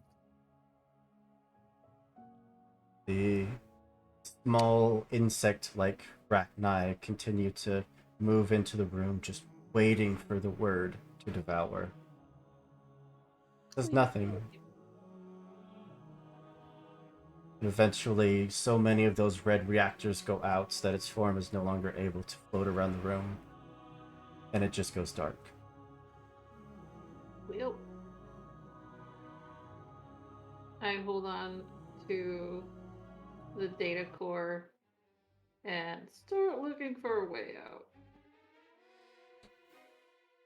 So, to backtrack, one, to outrun the Rachni whose mother is holding them back, but the more impetuous of them are still going to give chase. I need athletics or acrobatics checks. Your choice. Acrobatics, please. Does anybody want Acrobatics. to just like hold my emitter? That'd be great. Sure. You might have to like if you can like. Hop I on mean- board. I mean, it sucks because I probably would lose all my armor and weapons and stuff unless you can grab that in your hands. But Natural I 20. can drop a thermal charge and slot your core into my vest. Oof. okay, because yeah, mine's like that's a negative. Not that they can eat me anyway. Yeah. Honestly, could I just walk? Sure. Like, there's nothing for them to eat with me. Question is biotic jump, is that straight up and down, or can I jump forwards? I think you could jump forward. Mm-hmm. Okay. I'm gonna do that, and that will be up to, I still haven't figured out how to do the conversion, so if I It's fine. am Just acrobatics or athletics. Your choice. I'll give you advantage for the biotic jump. Obviously, that was a And natural would I have 20. similar advantage for like Charge? being able to Yeah, charge? absolutely. Spending for another guidance for Rayla, myself, and Veltax. Oh, you're giving me guidance? Is that a D4? Yeah, D6. D6. You want my total? I had a natural 20.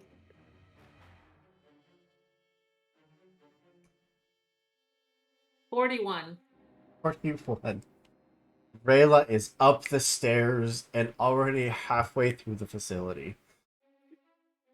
I'm I an am expert. assuming that I could probably carry Arkai because I just have bulk. You are just big and bulky. I got a sure. 21.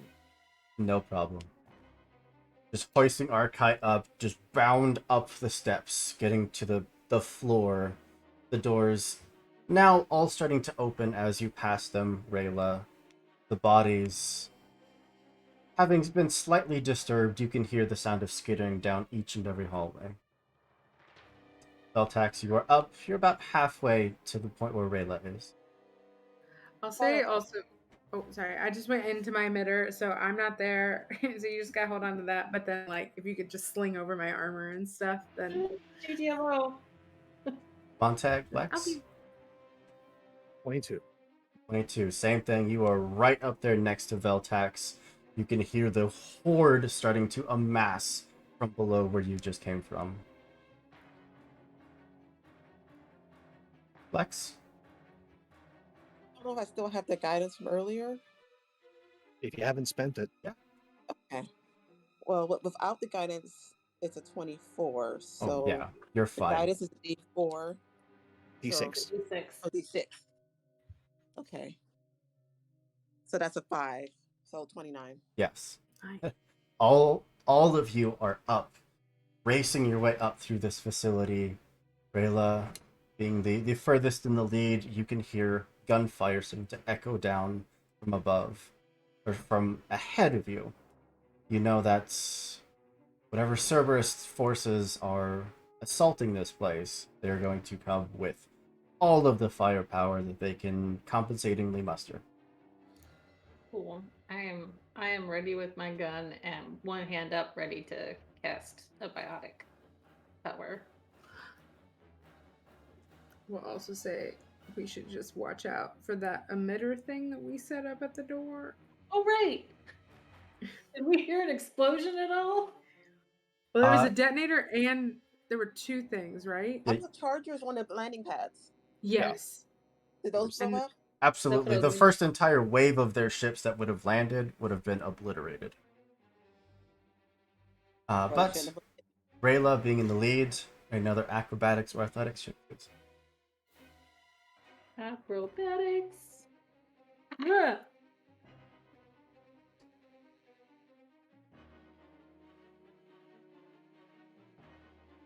That is only a 29. Only a 29. You are out the door where it was just this massive empty cavern. There are so many skittering bodies flooding towards the entrance that you can barely see the rocky floor anymore. Oh goodness. Can I find a path through to lead With everybody? a 29, absolutely. Cool. Lex, Montag, and Veltax, the three of you were about the same. So again, acrobatics, athletics, your choice. And still with advantage for the biotics. Yep.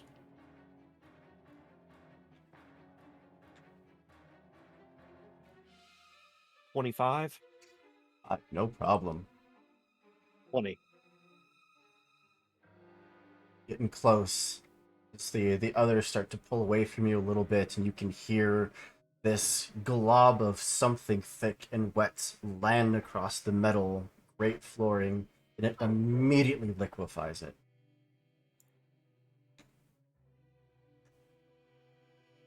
Wasn't expecting to do a Halo run in the middle of trying to outrun, the aliens. This is the worst modded VI simulator ever. Lex, what you got? I only got 15 this time. 15. You make me pull up their stats.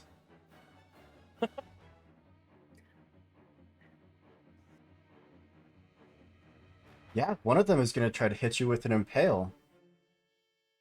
As you just get caught up in a doorway for a moment, your shoulder just slams into solid metal. It's enough to knock you off to the side. Do I From still that, have my orbs, or are they gone by now?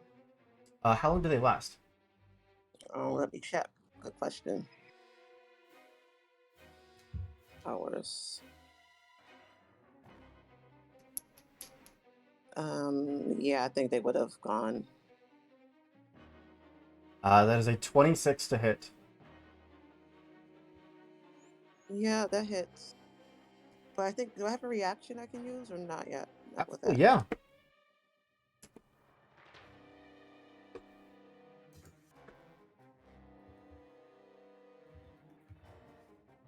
That's 46 points of piercing damage. Okay, I could. Let's see, what is backlash? It's just a full assortment of blade-like limbs that just start lashing out, trying to pin you to the ground, cutting you up from behind as you're running. Backlash.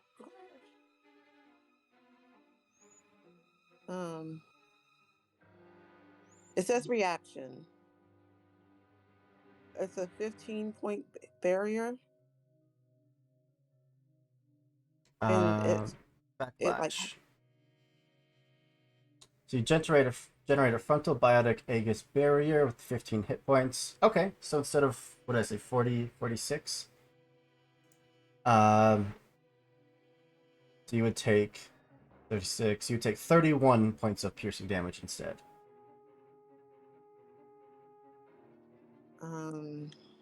I think that puts me out. I don't know. Well, how many HP do I have? You should have 57. Okay, so no, I'm good. How many points again? 31. Okay. I need a new score anyway. The Aegis does revert some of that back as you hear it just screech its own limb, like slicing down your barrier, and your barrier producing a blade of its own to cut back against the creature, but you are still nearly skewered in place. Rayla, I've done what I can for now. So Rayla, you reach the elevator. You can see the others are starting to exit the facility, heading your way, and they're drawing a lot of attention. Okay, I am. At this point, I'm going to put us into a initiative order, just to help keep it moving.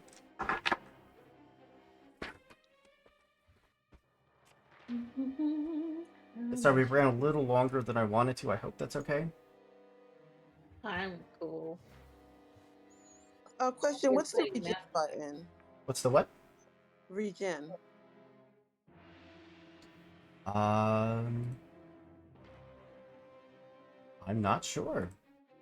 Regen would be like what your shields Shields. can recover. Oh, yeah. Oh, thank you. Ulfrig. Thank you so much. They do literally try to skewer you. Would you make a strength saving throw, please?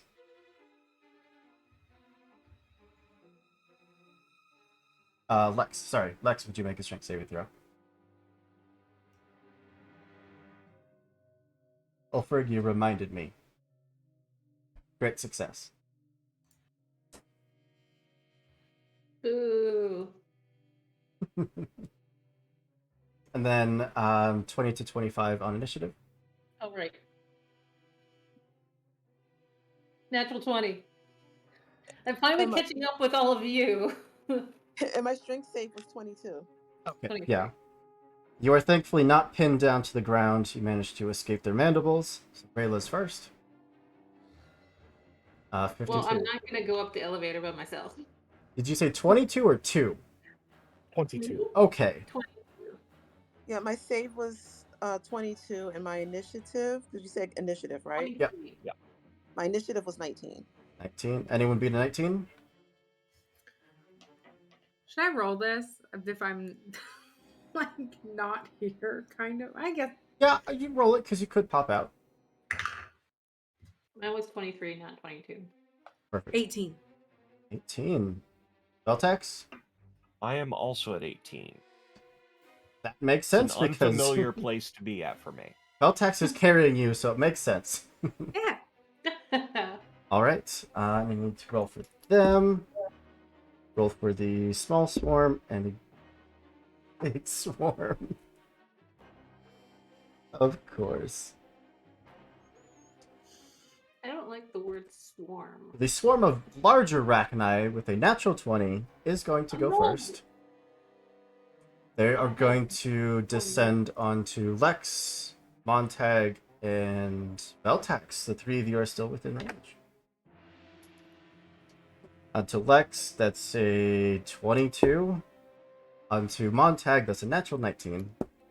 And Veltag, that's a natural 1. Spinning a reaction for Nanite Cloud. Oh, okay. What do? Gives me resistance. Very handy.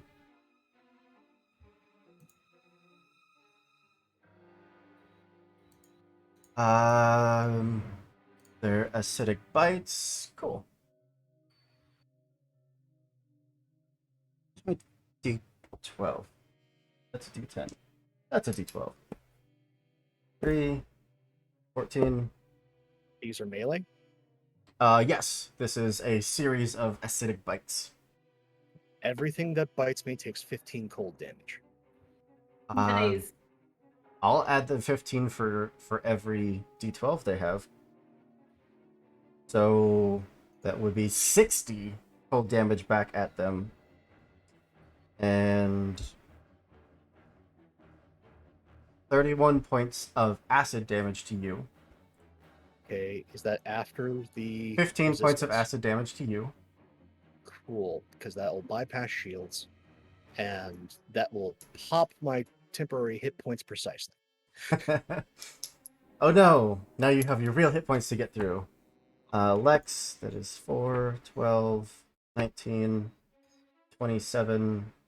That's 35 points of acid damage. Oh no, is Lex down?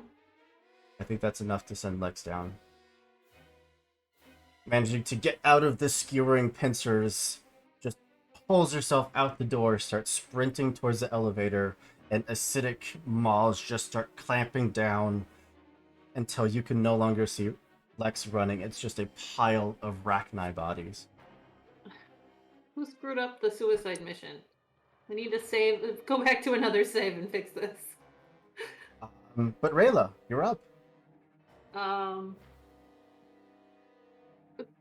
Rayla can't help you because I am not a medic. Medic! I yell. Let's see. How far away? Is there a part of the swarm that is altogether within a 10-foot radius and 10-foot high cylinder? One more time? Is there, like, part of the swarm packed enough so that there's a bunch of them in a 10-foot radius? Yeah, absolutely. Okay, cool. I am gonna throw a submission net over as many as I can in that 10-foot radius. They have to make a dexterity saving throw at 16. That's 14. So they are now trapped in an electrified net, and they are restrained and cannot cast any powers. And the area they're trapped in is considered difficult terrain. And any that actually enter into this area will also have to make a saving throw. You may not use an action. Oh, you may use an action to make a athletics check against the 16 to escape the net. But each time they try to escape and fail, they take 1d6 lightning damage. I will say that at least clears out that 10-foot radius for any allies that want to traverse through the area. Wait. Oh, never mind. This is second level, not third level. Yep. Gotcha. Okay. Montag.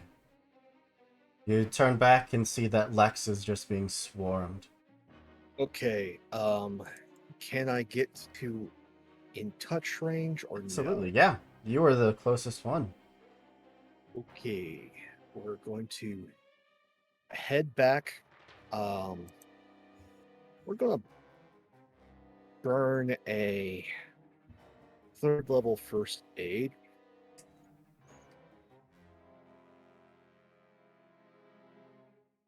So that'll be 5d12 plus 3. Okay.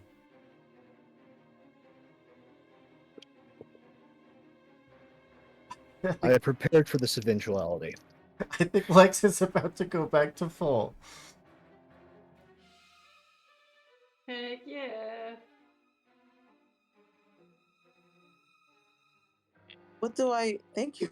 What do I add? Montag is 43. rolling 43 points of healing as you just Jesus reach back Christ. into the pile, grab a hold of Lex, and just pull those healing nanobots just falling off of you onto her, mending the bites, giving just a jolt to resuscitate. And Lex, you are once again breathing, staring into Montag's just lovely Visor. visored face. I need you in one piece, otherwise they can't bring you back. Thanks. I guess I probably should wear armor at some point. I can't find any that fits. Rogues exist for a reason. I say the two of you are still immediately just start running. Yeah. Yeah. Backtrack a little. That means that the two of you are gonna get up to the elevator, not quite in it, and you see that Rayla is there in the elevator, ready to hit the button. That brings us to Lex. If you want to spend your movement, you could drag both yourself and Montag into the elevator, and then you still have your action. Okay, I'm going to drag us in an elevator. There's nobody behind us, correct?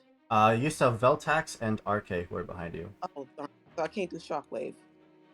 Yeah. You can, they just might not appreciate it. No, I don't want to shockwave them. I just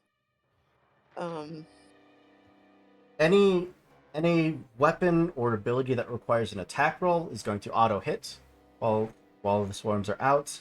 Anything that requires a saving throw, I'm making saving throws at disadvantage just because there's such a massive swarm of them. Could she hold it until we get into the elevator? Yes, absolutely. I'm going to do that. I'm going to hold it and then do shockwave when we get into the elevator. Perfect.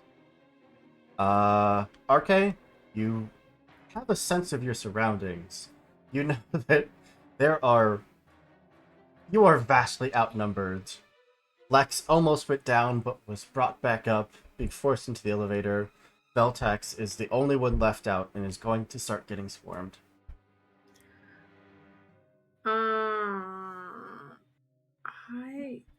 I don't really have anything to help us get there faster. But I will summon my projection one more time and then use squad leader as a bonus action. It doesn't do too much, but I inspire all allies within earshot to instantly roll a hit die and regain that many Oof. hit points. Yes. And Nice. it doesn't use one from their hit die pool, and all allies immediately recover from charm, frightened, incapacitated, like everything. Nice.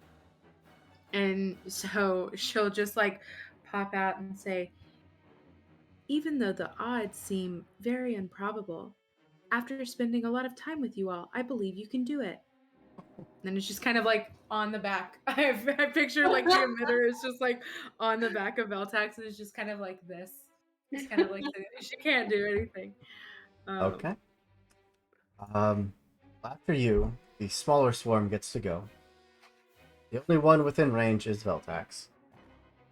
Was that because we were both on an 18? Oh, I'm sorry. They should have gone before you, before Arkai. Oh, okay. That's good, because if they do damage Veltax, you'll be able to roll to heal it, because the damage will technically happen before the inspiration. Which works out for you. Small Arachnite swarm, where are you? There you are. Yeah, they're just gonna try to cover you with a nice acid blanket.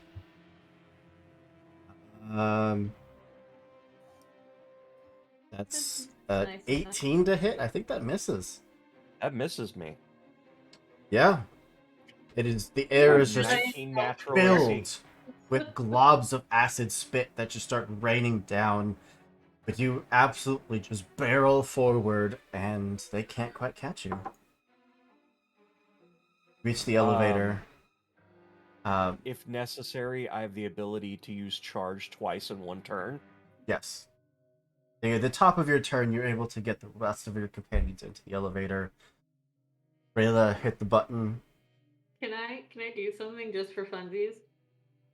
Please do. Before we shut the elevator door and hit the button, I want to send out my own swarm to attack that swarm. Just for funs. I will unleash a VI controlled machine swarm, and there's 2 of them, so they break off and they attack 2 other swarms. And then target can be targeted by, yeah, 1 of each, and they have to make a Constitution saving throw of 16. No. One was a natural 20, but I rolled a 6 on the other one. Okay, so then they take 2d8 of psychic damage, and then have disadvantage on all attack rolls, but that doesn't matter. I just wanted to do it for fun. And then Lex, you get to hit with your shockwave. Yeah. Oh, yeah. As the elevator starts to move, you just stomp your foot out. Roll your damage for your shockwave. Only 6. Only 6. Still, it is a barrier between the swarm and you. I just wanted to attack them with my own swarm. 26 damage with the shockwave. Oh, heck yeah. Erupts out in front of you, this wave that sends a full sea of these small arachnite creatures into the air and just spiraling away from you. Elevator button is hit, and you start ascending. I'm sure we're like all panting. I start checking my suit to make sure there are no rips. Right. That reminds me, it's epoxy making time. As I take out an Omnigel and make 10 doses of epoxy. While you are rising, you see these swarms continue to crawl up the walls, though the bloodthirsty pack that had chased you to the elevator has stopped. Stare up. You see them just shake their heads and kind of wince back in pain a bit. And then they all just look up with just these vacant, dead expressions and then start climbing up. They quickly reach where your elevator is rising and run past. The swarm now back under the artificial Rachni Queen's control.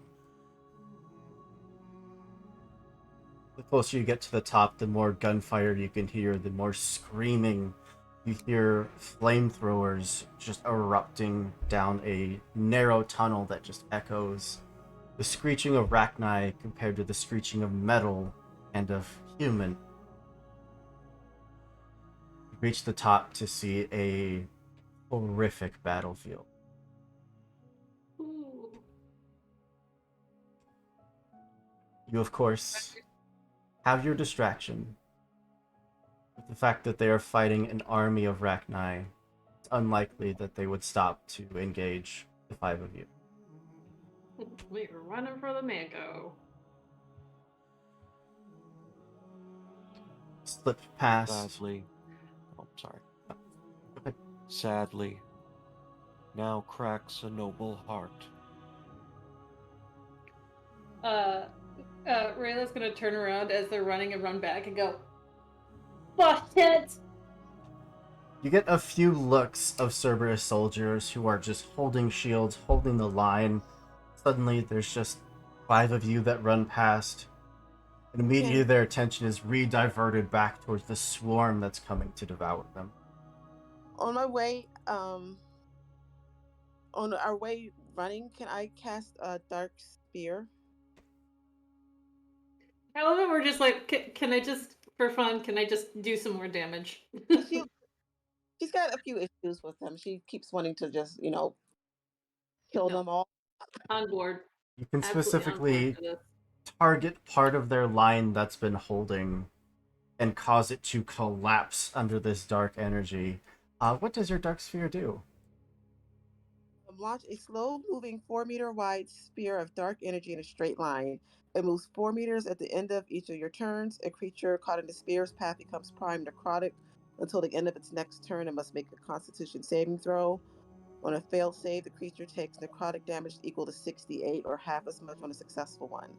And once it travels 24 meters, it detonates and the power ends. And that's another Constitution saving throw at 68 damage. So you just send it down the line of Cerberus who have started to set up turrets. They have Atlas mechs who have braced themselves. And this sphere of energy just trails along, screams mixing with the screams of the front lines that are being overrun with Rachni. It's amazing. Sprint over to the Mako, which the Mako would unfortunately be destroyed. So you're gonna have to hoof it. Since the Mako was on the landing pad that does not exist anymore. Don't we have some Omnigel to slap on it?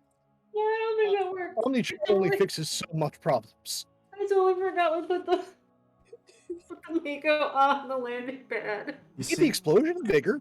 you see the door of your poor Mako, a good 60 feet off, that just flew through the air, stuck in the ground. Beautiful. Let's Beautiful. stand as a monument. Sorry, y'all.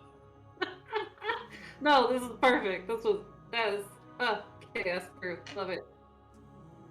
To fast forward just a bit, as you race back to your shuttle, you see those three war cruisers now bringing down waves upon waves of reinforcements.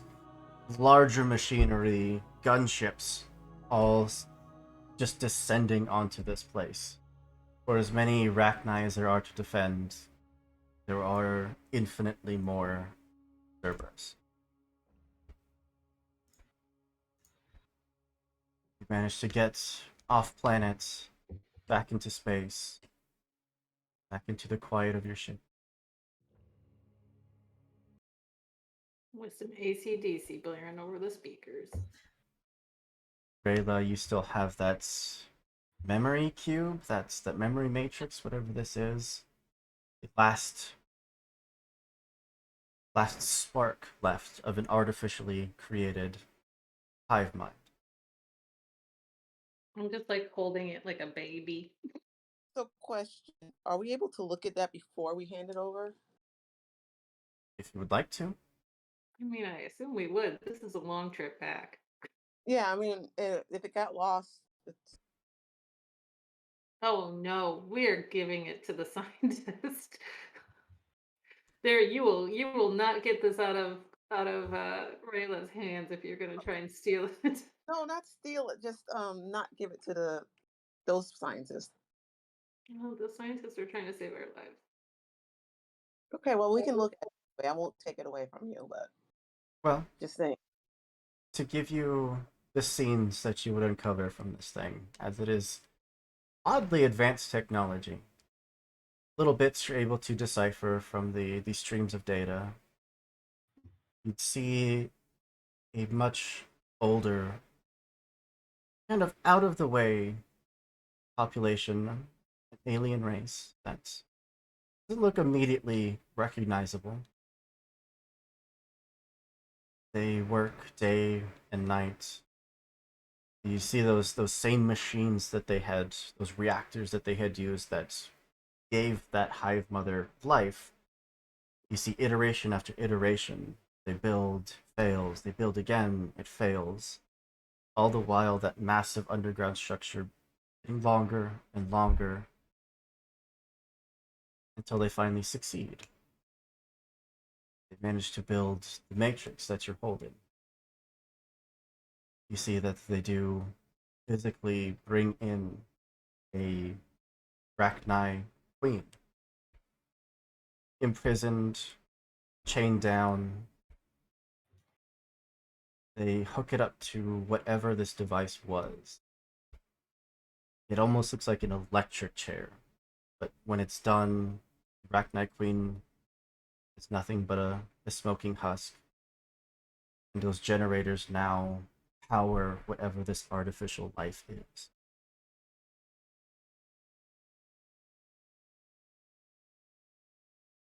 Yeah, Rayla just cradles it. You can see why something like this would be useful to a science team that's trying to develop intergalactic means of controlling battlefields.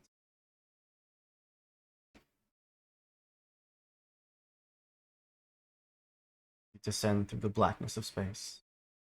Is there anything that any of you would like to do?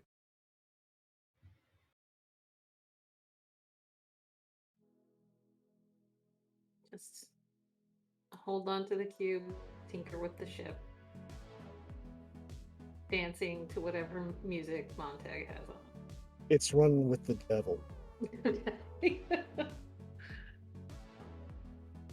I think Lex is going to like look at the data that's in the cube and just not that anybody's going to like listen to any suggestions she has, but just come up with her own backup plan because she doesn't trust anybody. Naturally. That tracks. Yep. And she has a fairly high science score, so Yeah, she can. absolutely. That tracks. Beltax? And she's going to look at the armor just because. Might finally invest in some armor.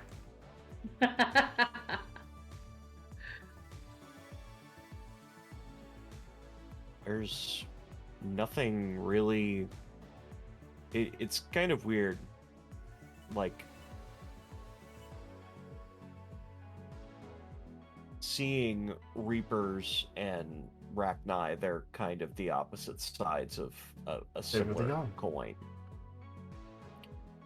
So, Beltex is just thinking, not sure what to do with the situation. The five of you do hold a fairly immense amount of power in your hands right now. We can't let's like feed Cerberus to the Reapers and the Rachni. Like, Cerberus and the Reapers might as well be. Rayla is a rare Geth sympathizer, so she is very understanding of where the Rachni come from. RK, anything that you would like to do in your long journey home? sorry. Are good. After she'll come back, or I guess she was already out of her emitter. puts back on all her armor, and then just gets a sparkling water for everybody and makes sure they all have one. Because we're You're right. chilling. Contact, did I Everyone's ask you? favorite flavor, by the way. You all got your particular La Croix. One last quip. Hey, Veltax. You ever think about writing plays?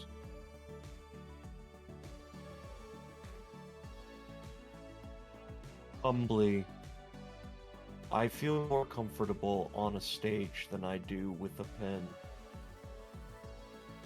I think you're underselling yourself.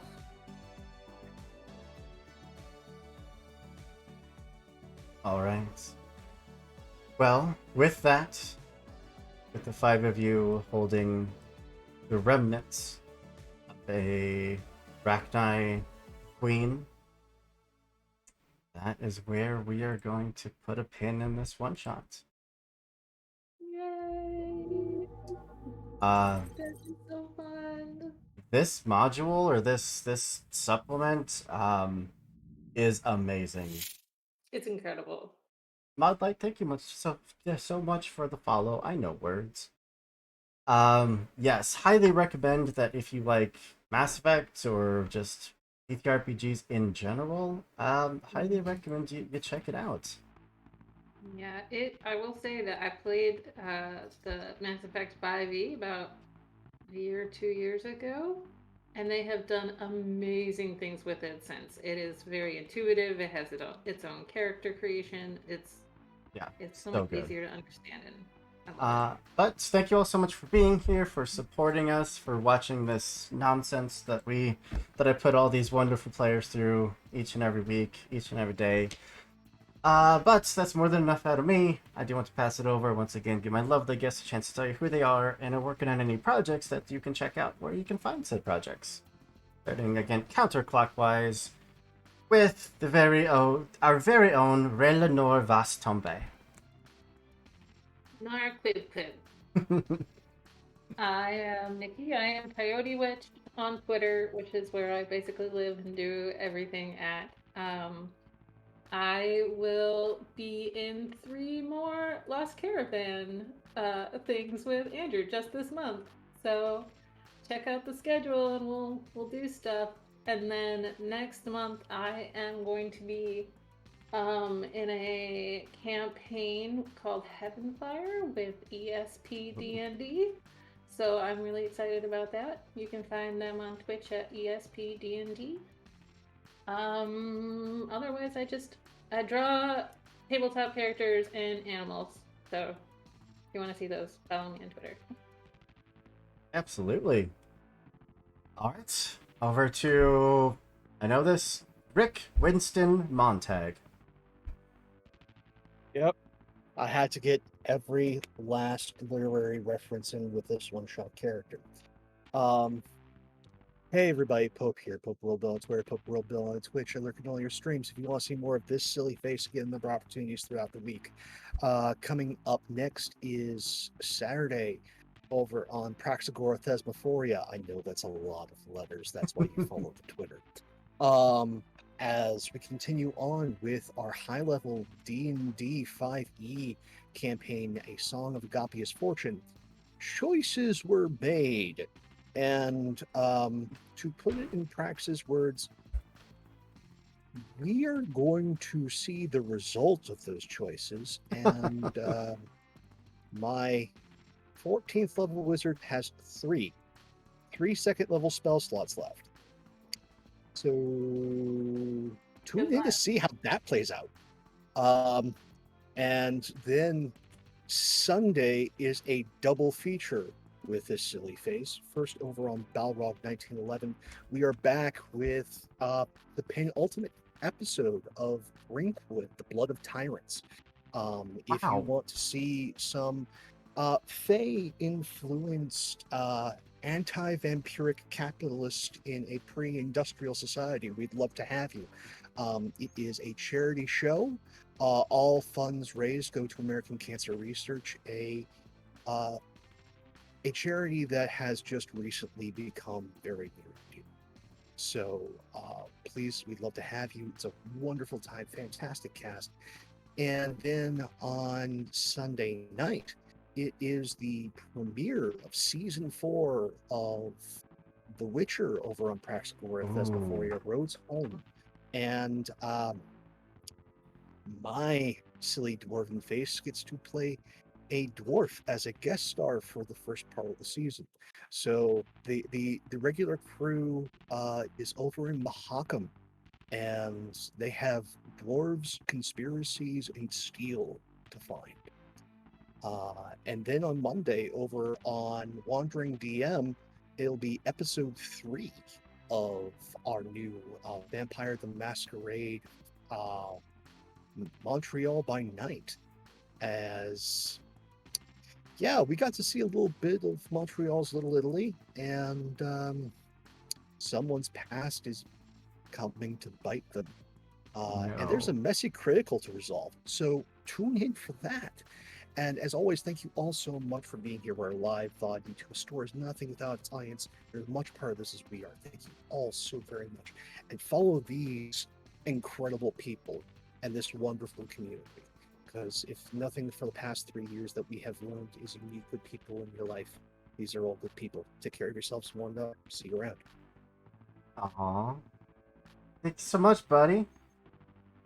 Alright, moving on over to Blair. I have to follow up on that. Right? Oh my god. Hi, I'm Blair. I'm _ Canadian Moose all over the place. I saw it earlier. Sadly, I'm not Canadian. I'm sorry that I've lied to all of you. It was an inside joke from college. I'm from Texas. Sorry. But I come from HFC, High Shelf Collective, where we do a lot of stuff over there. Tomorrow we have the first time of Lancer on the channel. It's a 2-shot. It's called Mechanized Mayhem, and it's actually going to be perfect for beginners because it's going to be a little bit more step-by-step. And the first, like tomorrow's episode, is character creation and getting into the 1-shot or 2-shot. Sorry. So it'll be really cool. Who's running it? Ethan, my partner, who's Ooh. not here anymore at my to my side. Very But cool. Yeah, we're gonna have. If you like Lancer, go on over to High Shelf because we got a lot of Lancer. Looking around here, we got a lot of Lancer coming up soon.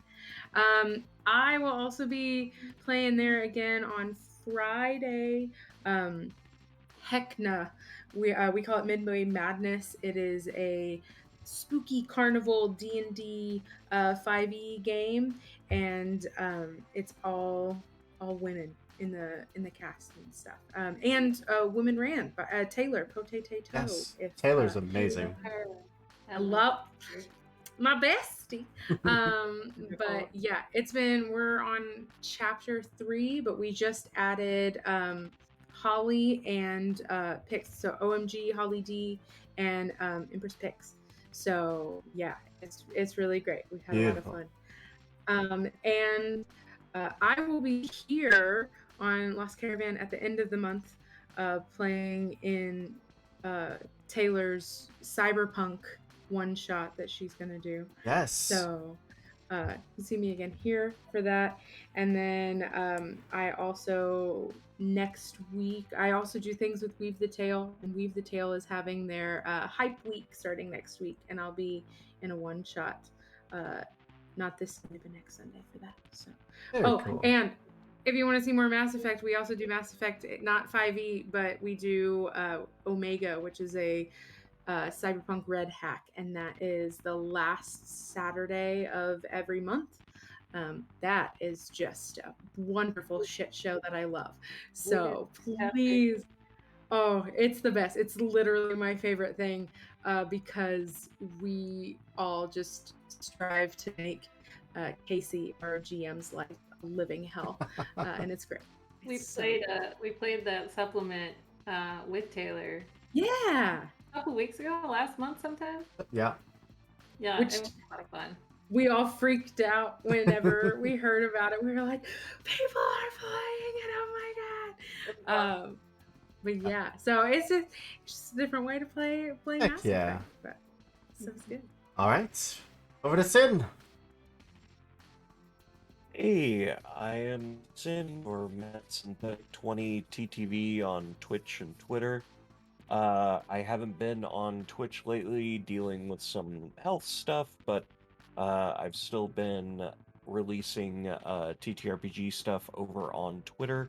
I write TTRPG supplements and I play cozy video games. Have some things that should be coming out in the next month. So pay attention to my Twitter for that. And also on Mondays right now, I am playing in a City of Mist game over on Garblack Games. And I'll be reprising my character that just does a lot of tackle football. That character in next week's Things from the Flood game. Things from the Flood, yes. And we'll be trying on other accents when I play in a Wild West game in a couple weeks, so that's going to be Yes. fun as well. Through the breach. Through the breach. I'll be in that one too. Basically, that's what we're doing. Hopefully, fingers crossed, good vibes across the board. I can get a clean bill of health and get back to streaming my cozy Heck video yeah. games on my own channel. So, good vibes appreciated. And We thank love you some- everybody for a wonderful day. We love some good physical and mental health. Mm-hmm. And then of course, Janie, our Lex. Oh, I was gonna say your full name. I had it here. RK, Automatic Response Caretaker Artificial Intelligence. Haha. Yeah. Sorry, Janie, go ahead. Hi, I Jane Cost 7575 in places. I want to do a lot of things. Change it. Sorry. It was adorable. Kid that's on stream.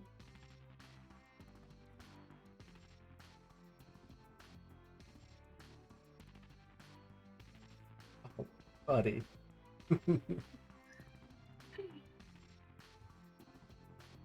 I'm sorry. I have to put a band-aid on. Oh no, buddy. Oh, But I was going to say I am JD Pot 75 everywhere. I want to do a lot of things. I am in some things coming up. I can keep track of it, but I should go. All right. Well, baby. Yes. Of course, I'm Andrew, your Games Master for the evening, and for most evenings around here, even though you will Yay, see Andrew. some new faces coming up, like we have, like we said, Taylor, who's going to be running some Cyberpunk. We have Tales from the Flood. We have Wild Sea. We have Monster Hearts, all going to have guest DMs, which are very excited for, because they're all amazing, amazing people I get to work with, and I am just so lucky to get to do so. But You are awesome. We are lucky to have you as a DM. Yes, thank you so much. this was so much fun.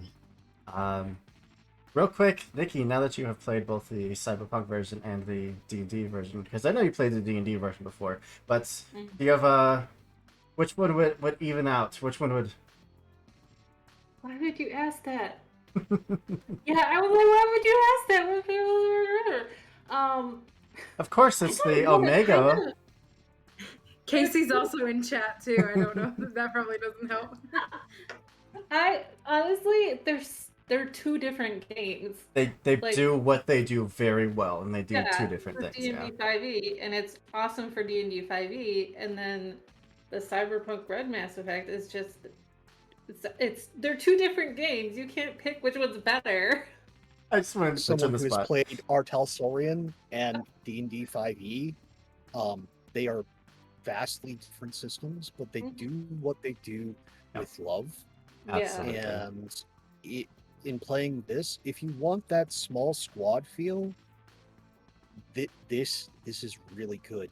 I can just imagine with the Cyberpunk Red engine, if you want to have that more street level vibe, if you want to have that to go back to an older system in another galaxy far, far away and well removed, if you want a Dark Heresy like feel, play the Cyberpunk Red one because it's going to give you that feel. It was chaos. It was so good. The chaos was so perfect with that game. Like, I felt like the rules really enabled us to just go Absolutely. ham. Well, For sure. you'll definitely see both that version and the D&D 5e version on this channel again because I'm in love. I love Mass Effect so much. And you'll definitely see all these faces again because we're definitely Mhm. going to have all these lovely guests back for more stuff in the future. Heck yeah. But suppose that's enough out of me. Our friends over at Dark Tales are live right now. I do want to throw a raid over to them. But before I do, got a real simple message. Be good people, do good things, and we'll see you next time. Bye, everybody. Bye.